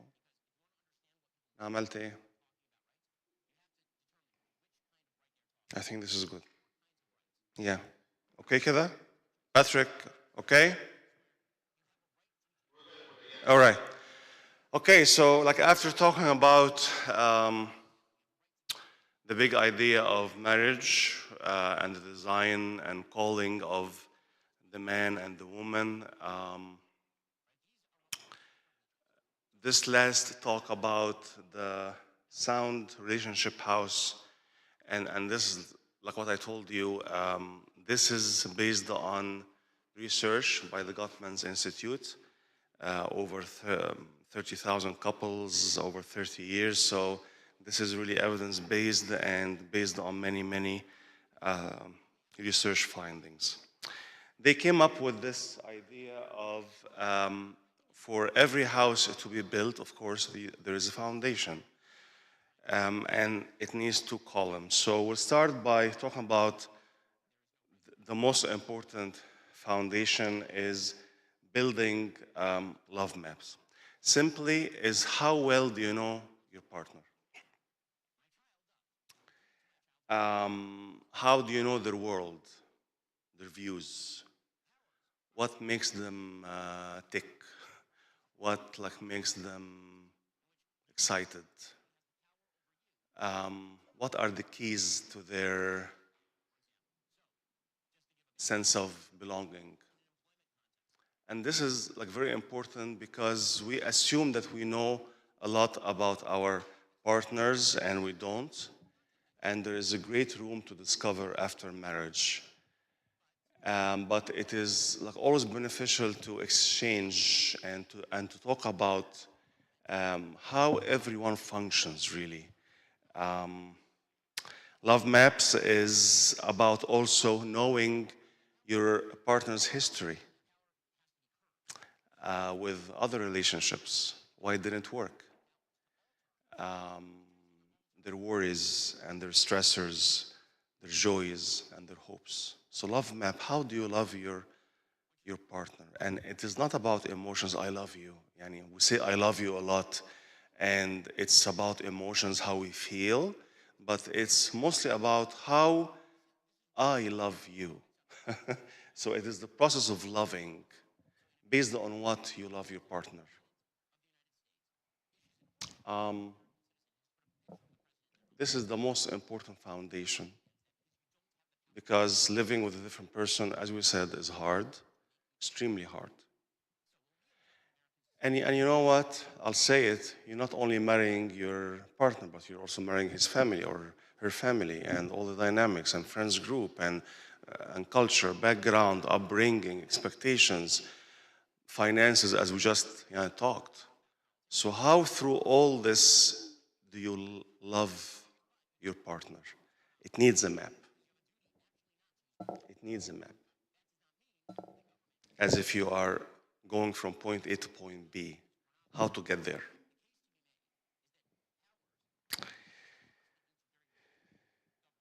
Building love map. And this is like something to be built. It is not like something that is just given, you sit for a while as you date and before the wedding and talk about it. No, it is an ongoing process of discovery. And we have different needs as we grow. In different phases of life, we have different needs and ways to be loved. How can you adapt? How can you explore with your partner those needs, this like ongoing needs? And as new generation, new couples, it is way different than your parents' marriage. I'm sure most of your parents did not tell you anything about their marriage. And you have maybe observed them living together, modeling to you the functional and dysfunctional ways. But like nobody really talked about their marriage. So you go into marriage with no knowledge and just assumptions, right? So to clarify those assumptions, talk about expectations. What is it? So I am the husband. What does it mean to have a wife? Who is my wife? What is my wife? And what is your husband? What's a husband? Okay? Is he will be a copy of your dad? Or no, God forbids? Or something in the middle? Nobody knows. So I would encourage you before the wedding, which is approaching for many of you, sit down, explore these love maps, and talk about, okay, you'll be my wife, what does it mean? You'll be my husband, what does it mean? How can I support you? How can I love you? How can I express love and respect? Because love can be translated in many, many ways, not just love as an emotional part or a physical part, but love is care, fondness, communication, support, empathy. Sometimes when your husband is is maybe like overwhelmed, maybe he needs to be loved, that he will be left alone for an hour, and that's okay. How he needs love, how she needs love. The second layer, the second foundation, or the second floor, is sharing fondness and admiration.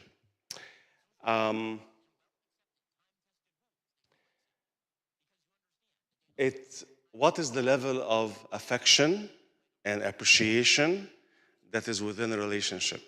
How do you share, how do you admire your partner? How he or she needs to be admired? How do you express your fondness? You know, when you first met,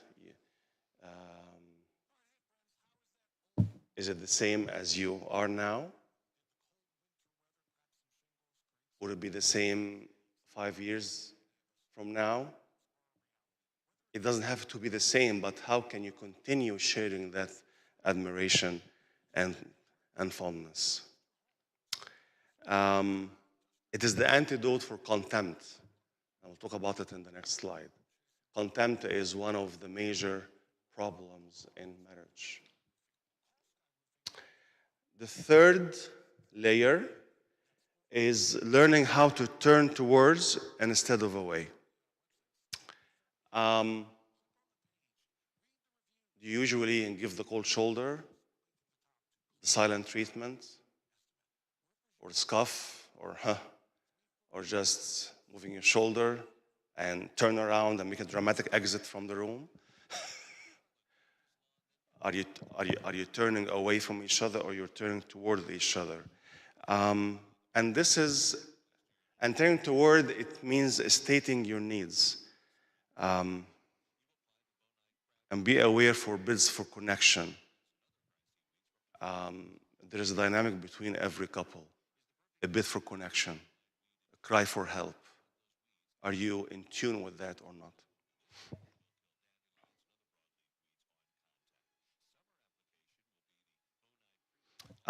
The small moments of everyday life are actually the building blocks of relationship.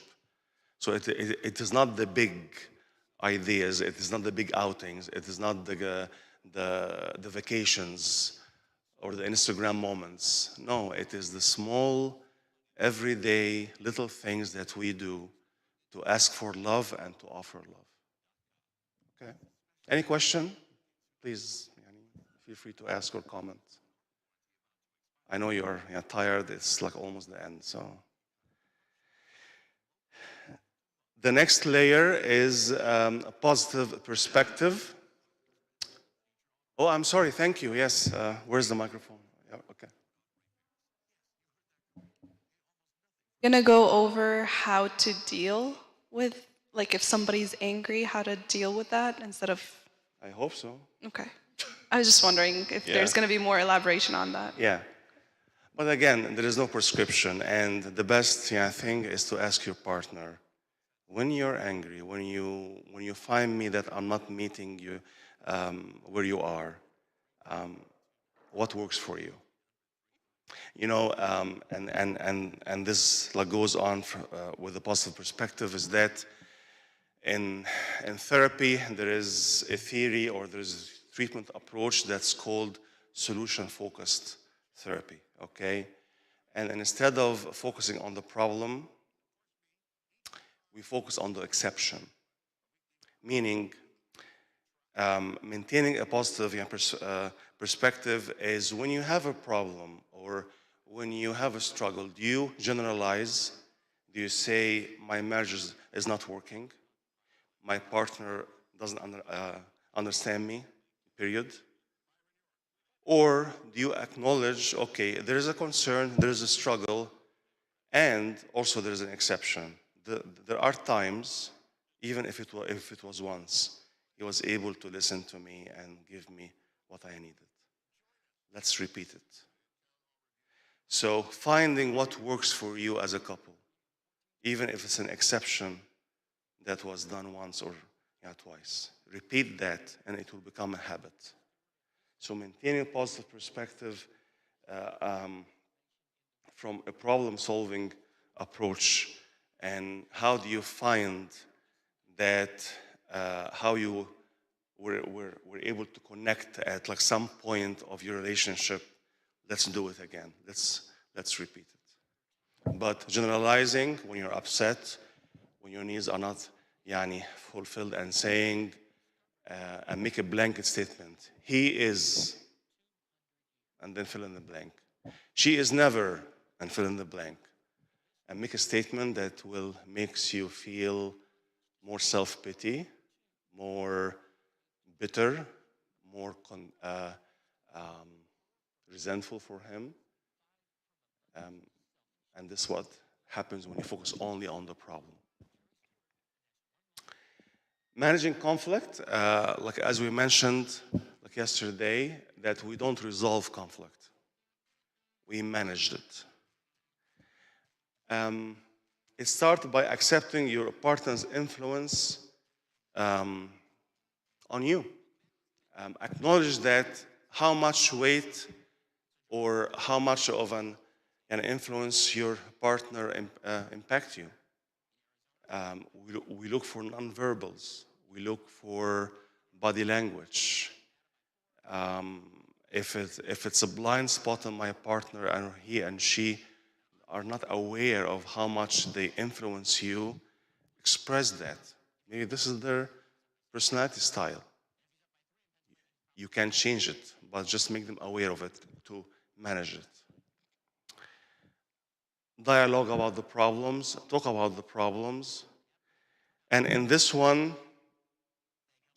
there's a fair fighting rules I have here. It is a handout. I can send it to you, but let me just bring it up on the screen here. Fair fighting rules. Can you see it, Patrick, on your screen? I think so, right? Yeah, I will. So we will fight, right? But fight fair. Fair fighting rules, number one, before you begin, ask yourself why you feel upset. Again, this is about managing conflict. Why am I upset? Ask yourself. Is it about the mustards on the counter? It's about dirty laundry, or this is a symptom of another problem? Number one, discuss one issue at a time. Don't bring up everything in the same moment. Don't bring years and years of like history and maybe like things that are forgotten already, or people who are not with us anymore in this world, or whatever. Focus on the issue at hand, at what time. No degrading language. Some of us can not filter their words and they can use offensive language, call each other's names, labels. This hurts a lot. Express your feelings with words and take responsibility for them. Learn how to tap into your feelings. And actually here, this example, I feel angry. Angry is not a feeling. Actually, it is a symptom. There is a primary emotions and there are secondary emotions. Angry is a secondary emotion, like the skin on your on the skin here. It is what's on the surface. What's underneath the skin is the primary emotions. I don't feel angry. I'm not an angry person, but deep down, I feel disappointed. I feel frustrated. I feel disrespected. But because anger is easily accessible, then thinking deeply about frustration, disappointment, disrespect, undervalued, we just become angry because it is easier. So learn how to tap into your deeper or your primary emotions that are fueling the secondary emotions on the surface. Know the roots of the anger. Take turns talking. A sign of respect is that you will set up, if it's a big issue, of course, take a time to talk and to take turns. No stonewalling, and we'll talk about it later, but like stonewalling is, again, just turning a cold shoulder and retreating and going into your own shell and the silent treatment. No yelling. Take time out if things get too heated. It is perfectly fine. Actually, it is required to say, I need 30 minutes. Give a time, and this time is known. Don't say, I just need time, and then you wait days and days and days. No, no days. No days. It is minutes. 20, 30 minutes, I would say maximum, because they say, like physiologically, in order for the body to cool down and the heart rate slows and everything just like comes down, it takes about 20 to 30 minutes of breathing, taking a walk, okay? And then you can come back and talk about it. Compromise or arrive at an understanding. I'll share with you this يعني handout, but it is really good one here. مو أيوة مو fair fighting rules.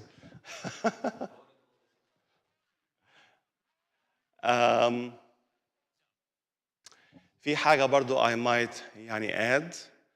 Talk about the problem, not the person. Separate the problem from the person. The person of your partner is always good, loved, valued, appreciated, acknowledged. And we address the issue. But if you make the person to be the problem, you lost the person already. And don't say, you are always this. Or you never do this. Generalizing. So separate the person from the problem. Talk about the issue, not the character. Talk about the issue and don't assault the character of the person. You get that? The difference? Going back to the presentation. Okay. So, moving forward, in the book of Revelation, if you remember, or if you know, there are 4 horsemen of the apocalypse. At the end of the days, there will be 4 horsemen. Anger, wrath, okay? And in the research, the Gottmans have made this as like a metaphor for the criticism, contempt, defensiveness, and stonewalling. It is a short video clip. I will show it, and I hope it works.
Try guys, it will work.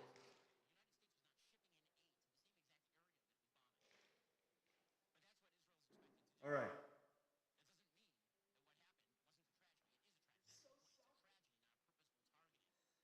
The voice is not going.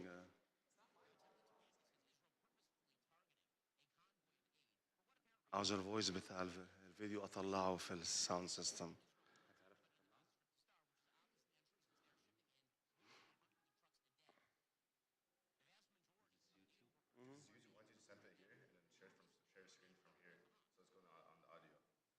But it's a part of the يعني What, this is what's presentation. connected?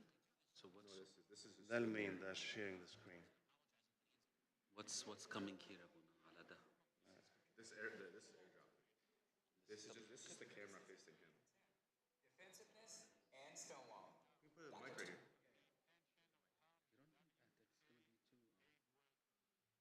You don't need that. That's gonna be too.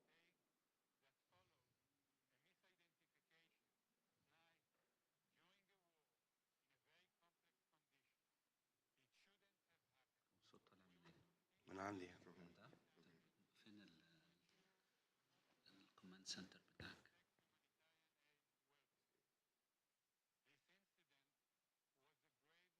You're so selfish. ايوه هي دي.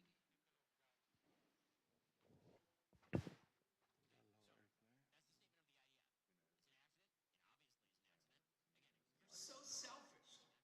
We know خلاص. Why I'm not able to exit the full Huh? screen here? He wants to escape. Escape the full screen. Okay. Oh, you can do that.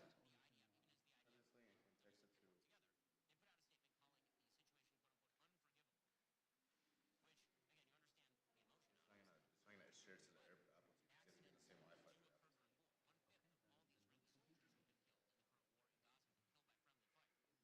Why can't you play the video? Do you have the link for this?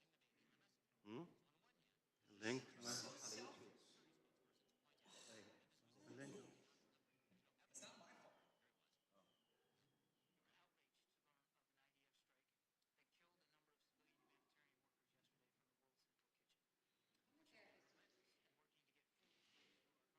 Think that's strange. The thing is, though, there are certain communities, just like if you've been thinking about or you know pushing to go to therapy, listen, it's not abnormal for me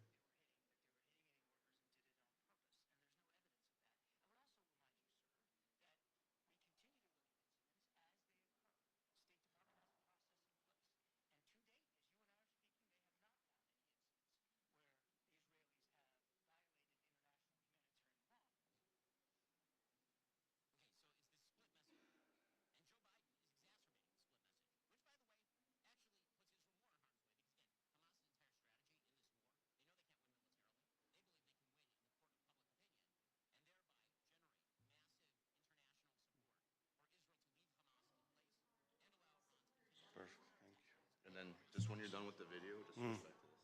you. Okay. And you just want to mute here. elevates your odds of survival to an astonishing 99%. It was developed by the If I want to start these at the brilliant same time. engineer Martin Jones, a distinguished rescue diver. Press that and then start this at the same time. Why? Because then you need the other churches to see too. Ah. Well, there's a lot of.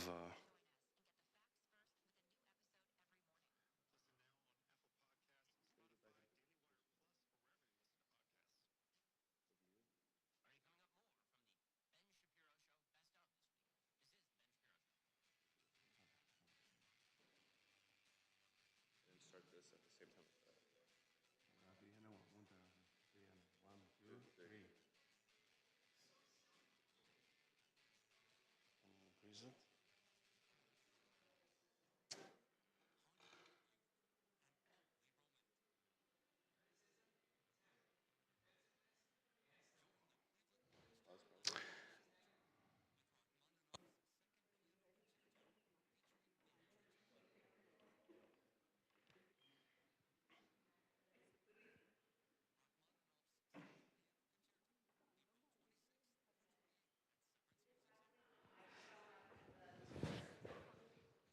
طب خلاص ما اعمل ميكروفون وخلاص خلاص يبقى هنشيل ده ونعمل ده.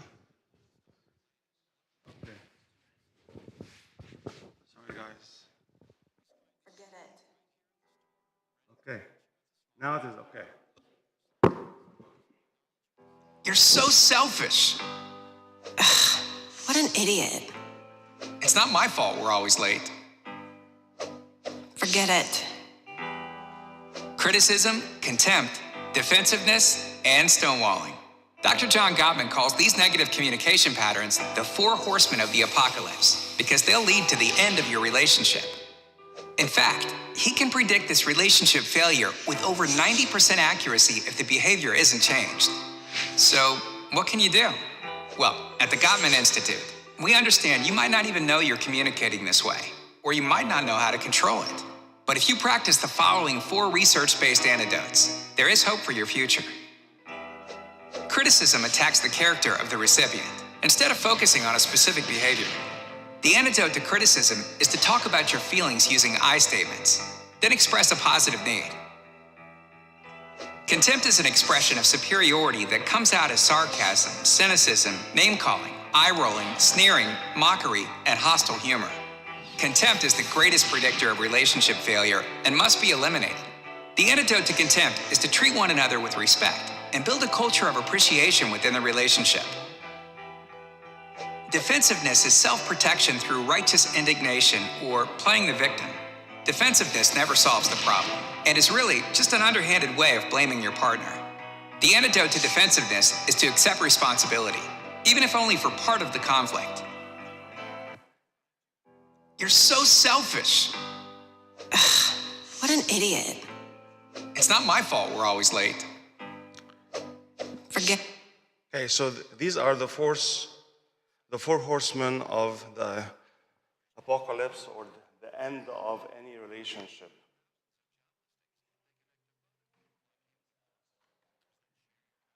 What's that?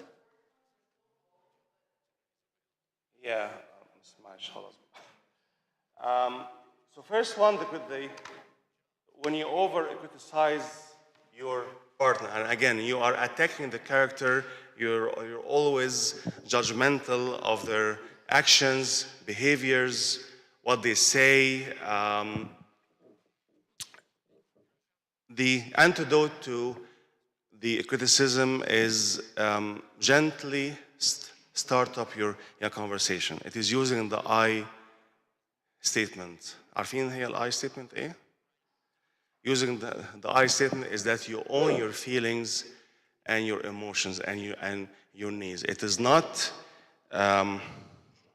start the attack by you. Here's the I statement. Also, there's a handout. I can give it to you. It's taking responsibility for your feelings will help you improve your communication when you feel upset or angry. And there's a formula. And again, it takes practice. I feel blank when you blank because. Okay, so here you're expressing your feels, your feelings and your needs. Here's an example. Instead of, okay, when your partner tells you, you make me angry because you're always late. What happened here? You make me angry because you're always late. What do you see in this statement? Blaming, attacking. You are the problem, and you just generalize. You're always late. And it is kind of now you're also attacking the character, the person, himself. The I statement, I feel frustrated when you come home late because I stay awake worrying. So it's not about me controlling you, but because I worry about you, I stay awake. So you owned your frustration. I feel frustrated when you come home late because I stay awake worrying about you. Big difference. Here I feel that I am loved. I am cared for, right? Instead of you always late, You. Here's another example. Okay, good. You never call. You don't even care.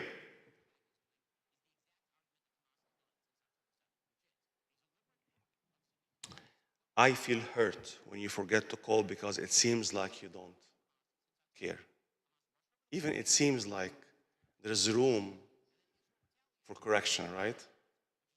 So you are owning your needs. You're owning your feelings and helping your partner tap into those needs. When my wife comes like to me and she tells me she has a need, I'll gladly do it. Versus attacking and blaming, you never do this. Big difference. So I will send you this handout and you can practice it, but it is basically the antidote for criticism.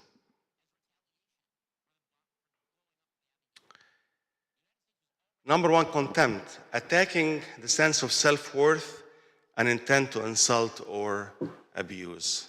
Sometimes we are angry and we're bitter and we have a baggage, so we just lash out, right? And we say everything we have.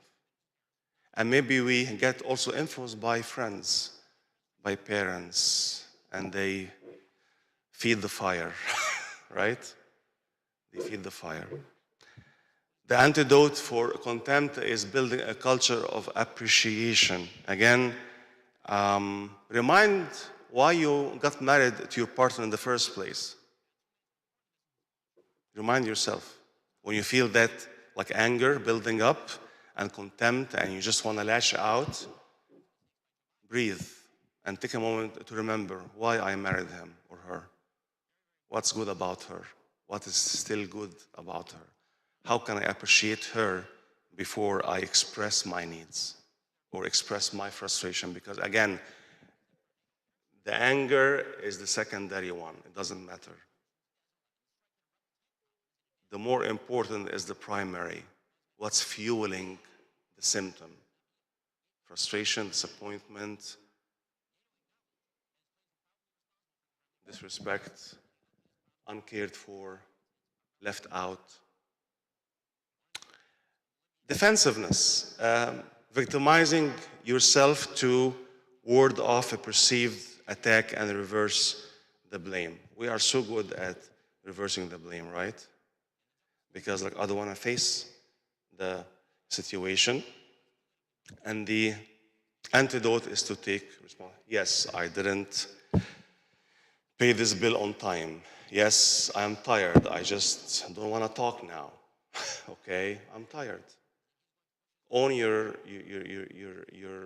need. Take responsibility for your lack of maybe communication. But don't be defensive and reverse the blame and it's you instead of me. It will happen in your relationship. If you leave it, it will build resentment and bitterness over time. The fourth one, which is really a killer of a relationship, is stonewalling. When you withdraw to avoid conflict and convey disapproval, distance, and separation. When you turn not toward, but you will turn inward and just go into your own shell, out of self-preservation, out of self-defense mechanism. Okay? And I know people and couples who maybe stonewalled each other by days and weeks. It is so hurtful. The antidote is to self-soothe. Again, take 20, 30 minutes and express that. Hey, I'm not ready now to talk about it. I just need half hour. You should give him or give her that half hour. Okay, I'll calm down. I'll think about why I'm upset. I'll think about what I want to say. Do I want to hurt the person or to help her understand? Okay, so I'm not going to hurt her. I will express myself better and to help her understand. and then come back and own your feelings. You use the I statement. Express to your partner what you need.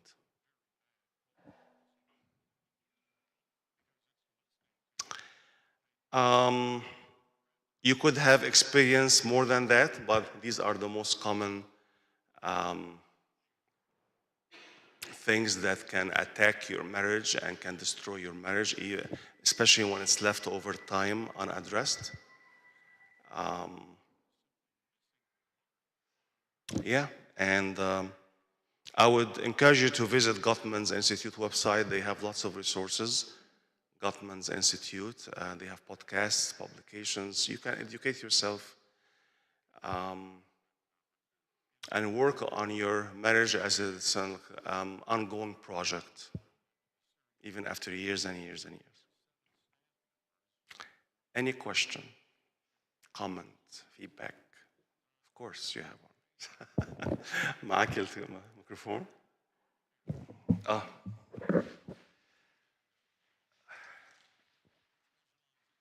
Appreciate your insight.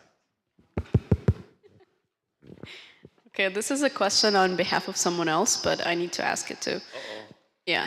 Not here with us, huh? They're here, but they're shy. So we're talking about conflicts and how we can like manage them.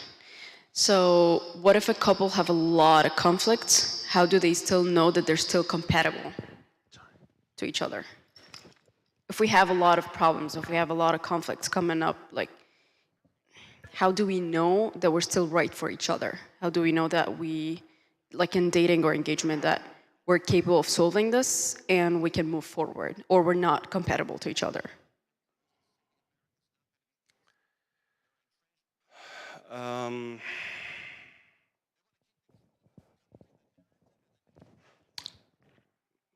How the conflict is being managed. Is the person willing to listen and to learn and to change during the dating or the engagement period? And if the person, for the sake of like simplicity, I would put it as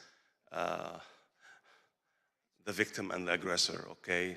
Say the aggressor who is maintaining the conflict, always dismissive, always and hurtful, and the victim is the one who is receiving that hurt. If the victim is afraid to discuss this or saying in herself, I'll wait until we get married and then things will change, things will never change.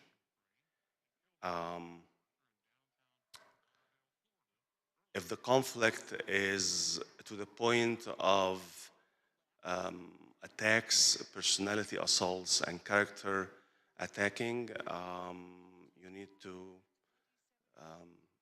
have a serious talk with this person and help him understand, or help her, because we can say him or her, help like that person understand the impact of them maintaining the conflict and your needs, but also be honest with yourself. Like, how do you feel after each conflict? Do you feel destroyed, attacked, and trust your gut feeling? Of course, there are many signs of the relationship that it will work or it will not work. Please, I will say it again and again. Don't say, I'll work on it after marriage. You can't and you won't. Nothing gets resolved after marriage. إيه تاني? You're tired, I know. It has been a very long day. Online people, any comments, questions? There's a question that came in by text. It's okay if I read it? Yeah. Is it in the chat or a text to you? No, they just texted me. Okay, go ahead. They were saying, are my future in-laws, so they're engaged, they said my future in-laws, my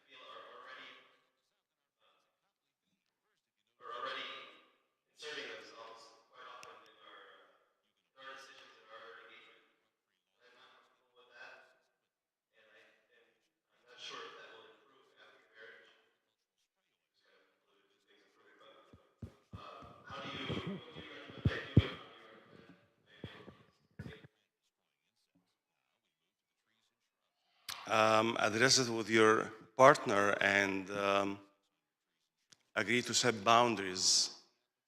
Um,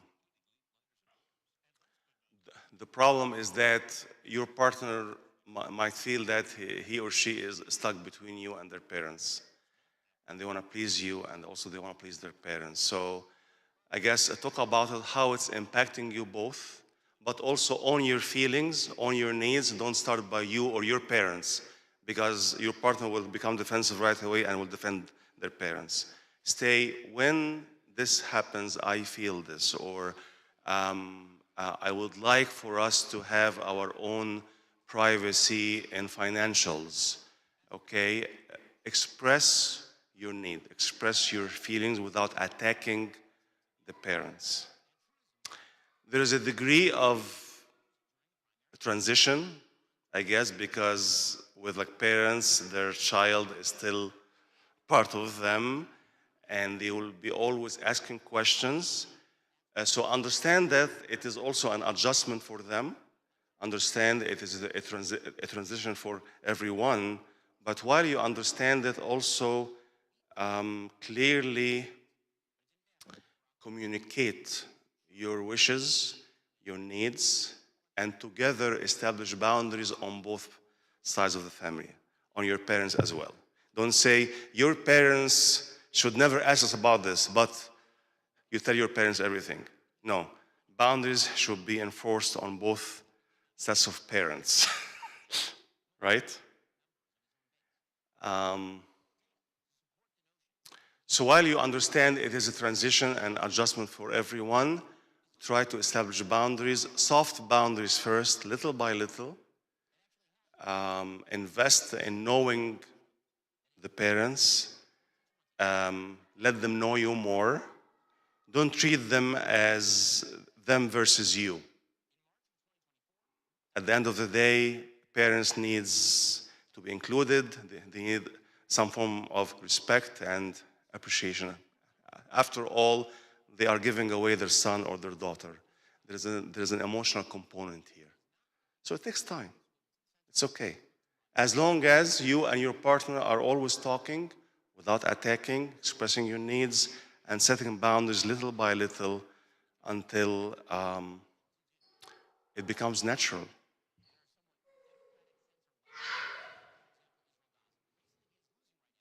Yes, Abu.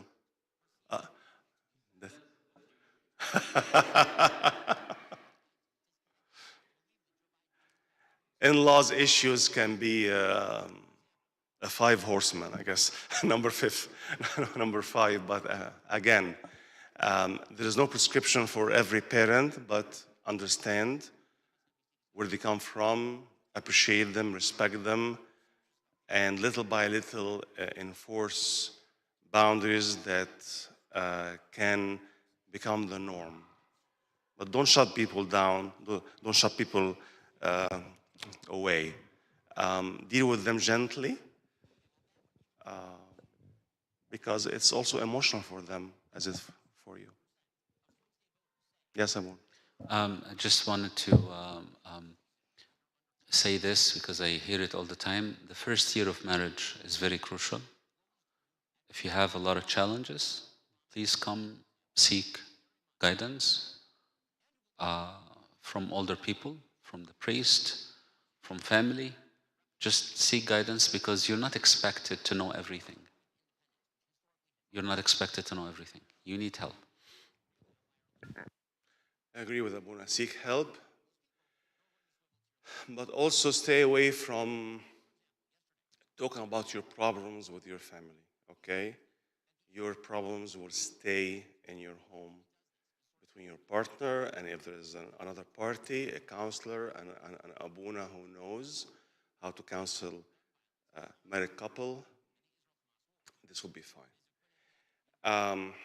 I remember back then, like someone told us, مش عارف بس فاكر إنه the only thing that parents needs to know about you is we're doing fine, good, pray for us. Someone told me that back then, مش فاكر هو مين. but this is the only thing that your parents needs to know about you and your marriage. We're doing good. Pray for us.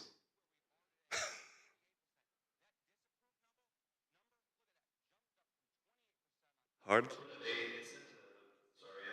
I had a follow-up message to your reference response that Dr. shared. He said, I have spoken with my fiance about it, but I feel that he's always worried about offending his parents, and especially his mother. He usually prefers to try to let things go than to address them, mainly to keep the peace with his parents. Otherwise, they can get very offended and upset. And they said, to be honest, I think part of the problem is comes from a very close, tight-knit family, and I come from a more distant family that really keeps on.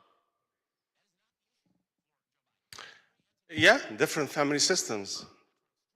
Different family systems you're trying to mesh together. Different attachment styles between the child and their parents. And the only thing I say, it will take time for this young transition. You and your partner set whatever is acceptable and whatever is totally not acceptable. Understand the attachment style, understand the family system, and also know that it will take time until you establish your own system. It takes time. But if it comes to a level which hurting you as a couple,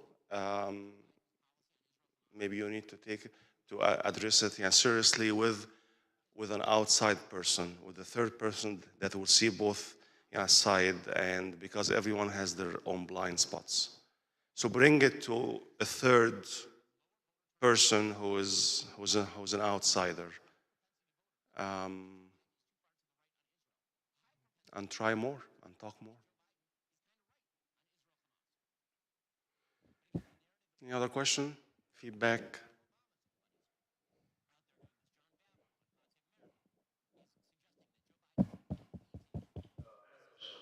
Sure.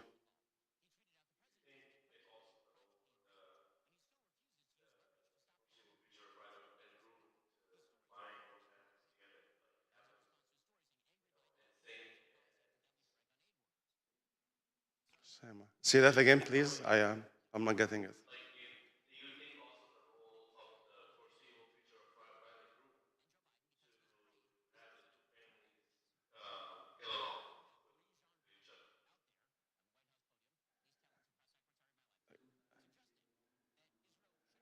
Is it one of the conditions or one of the solutions for the boundaries? I'm مش عارف.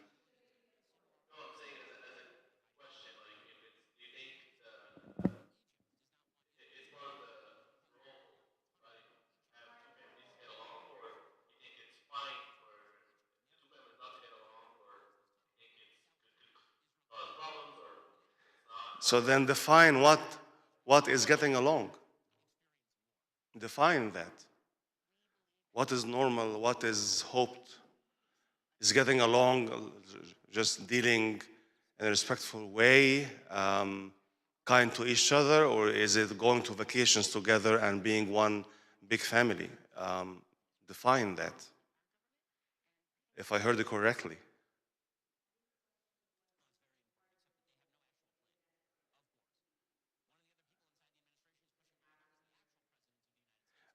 Is it necessary to have, again, it depends on how you define close or getting along.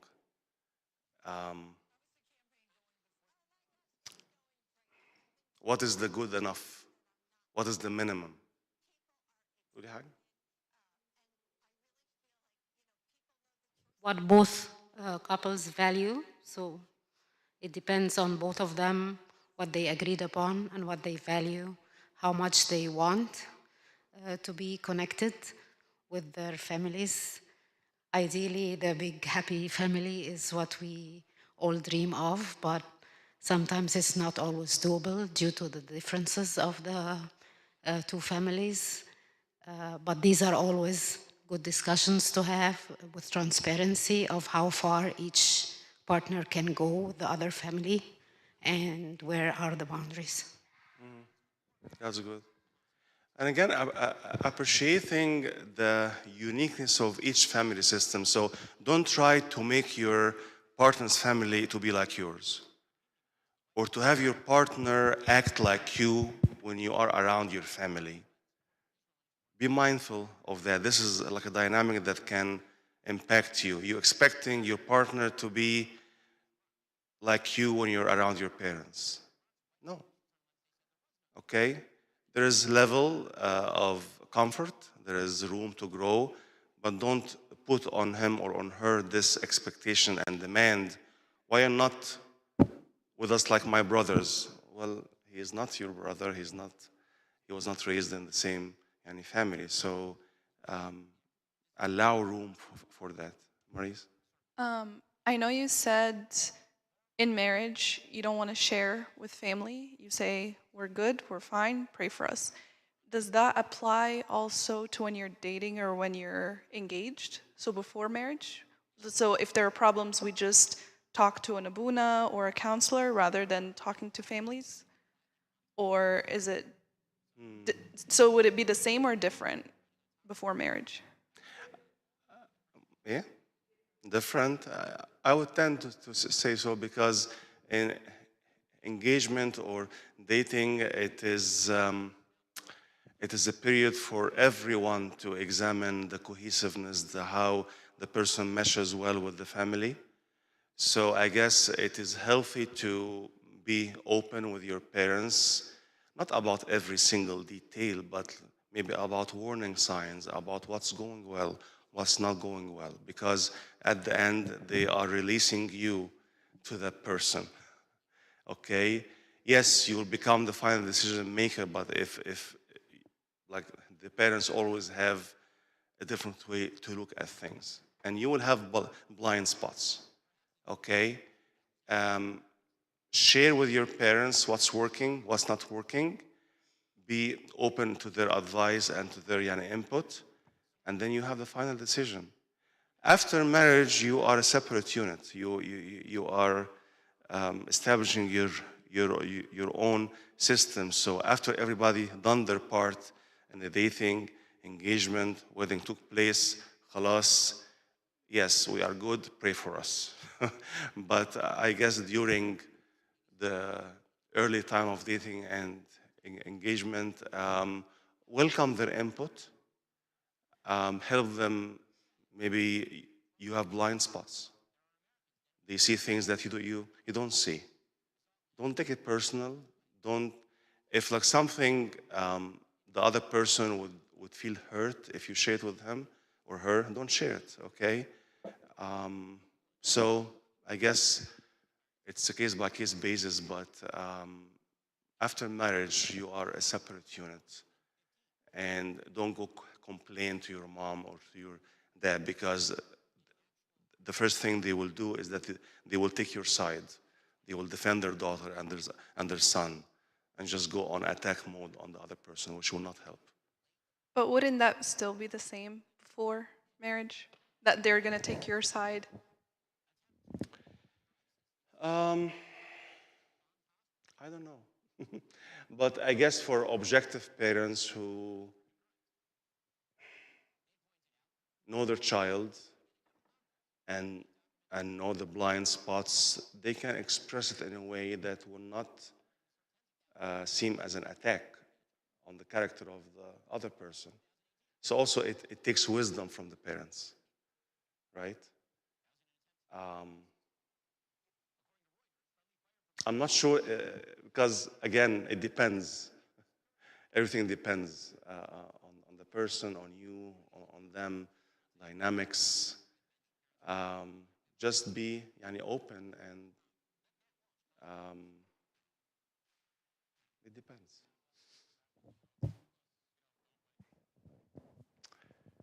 I think just something to. Okay.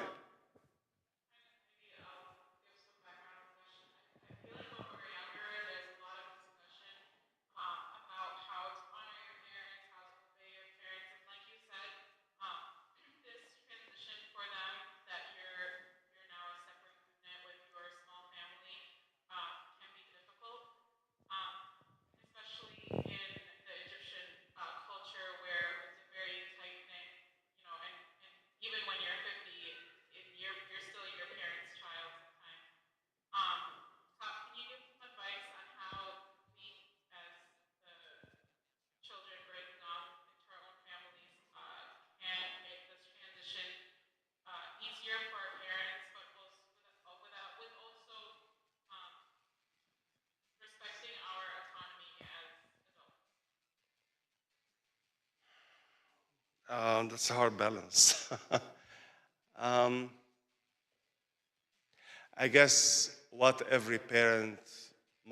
most parents need from the children in this phase of their life is to make sure that their child is making the right decision and the right choice.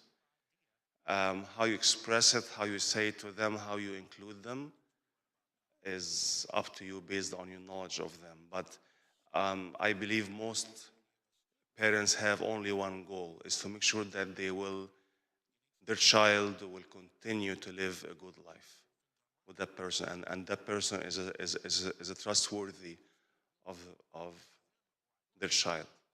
So put yourself in their shoes, okay? Like when you have a child, it's so hard to just release and let go, right? So it is not selfishness, it is care. It is you invested 20 something, 30 something years of your life in this child.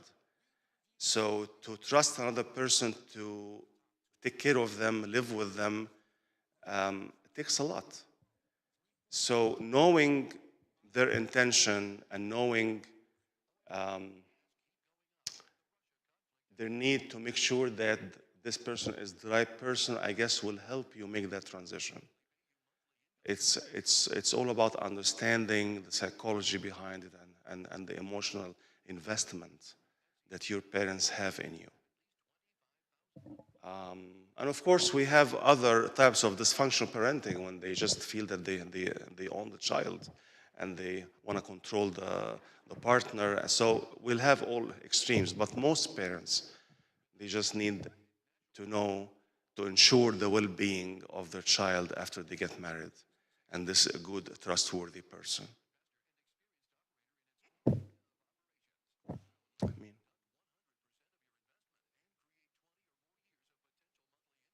Just similar to what her point was, is I think it's um, you can approach it in the same way you've been approaching things with your parents prior to a relationship. Like a lot of people have been independent, they've been out of the state, they've been living on their own. So you've developed this relationship that you have with your parents, and you're not necessarily, every issue that you run into with your friends, you may not be going to your parents and getting their guidance about it. I think big things, or my best friend, my best friend had an issue, and you really need their guidance, and that makes sense. Um, but I think, like you said, if you bring every small issue to your parents, they're gonna always end up likely taking your side, unless they have that wisdom saying, yeah, actually you're wrong, and the other person's right, which happens.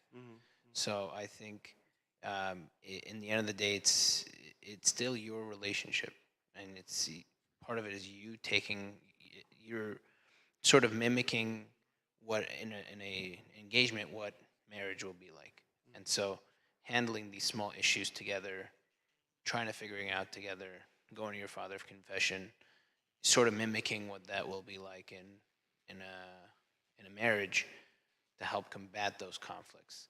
And I think it, obviously in issues where there's abuse or things like that, definitely go to your parents and let them know, or major issues, because they're going through, they have a marriage themselves, and they'll be able to understand it. But I think it's, like you said, case by case, but also how much are those parents willing to have that insight? And maybe if you are wrong, do you think your parents will tell you that you're wrong?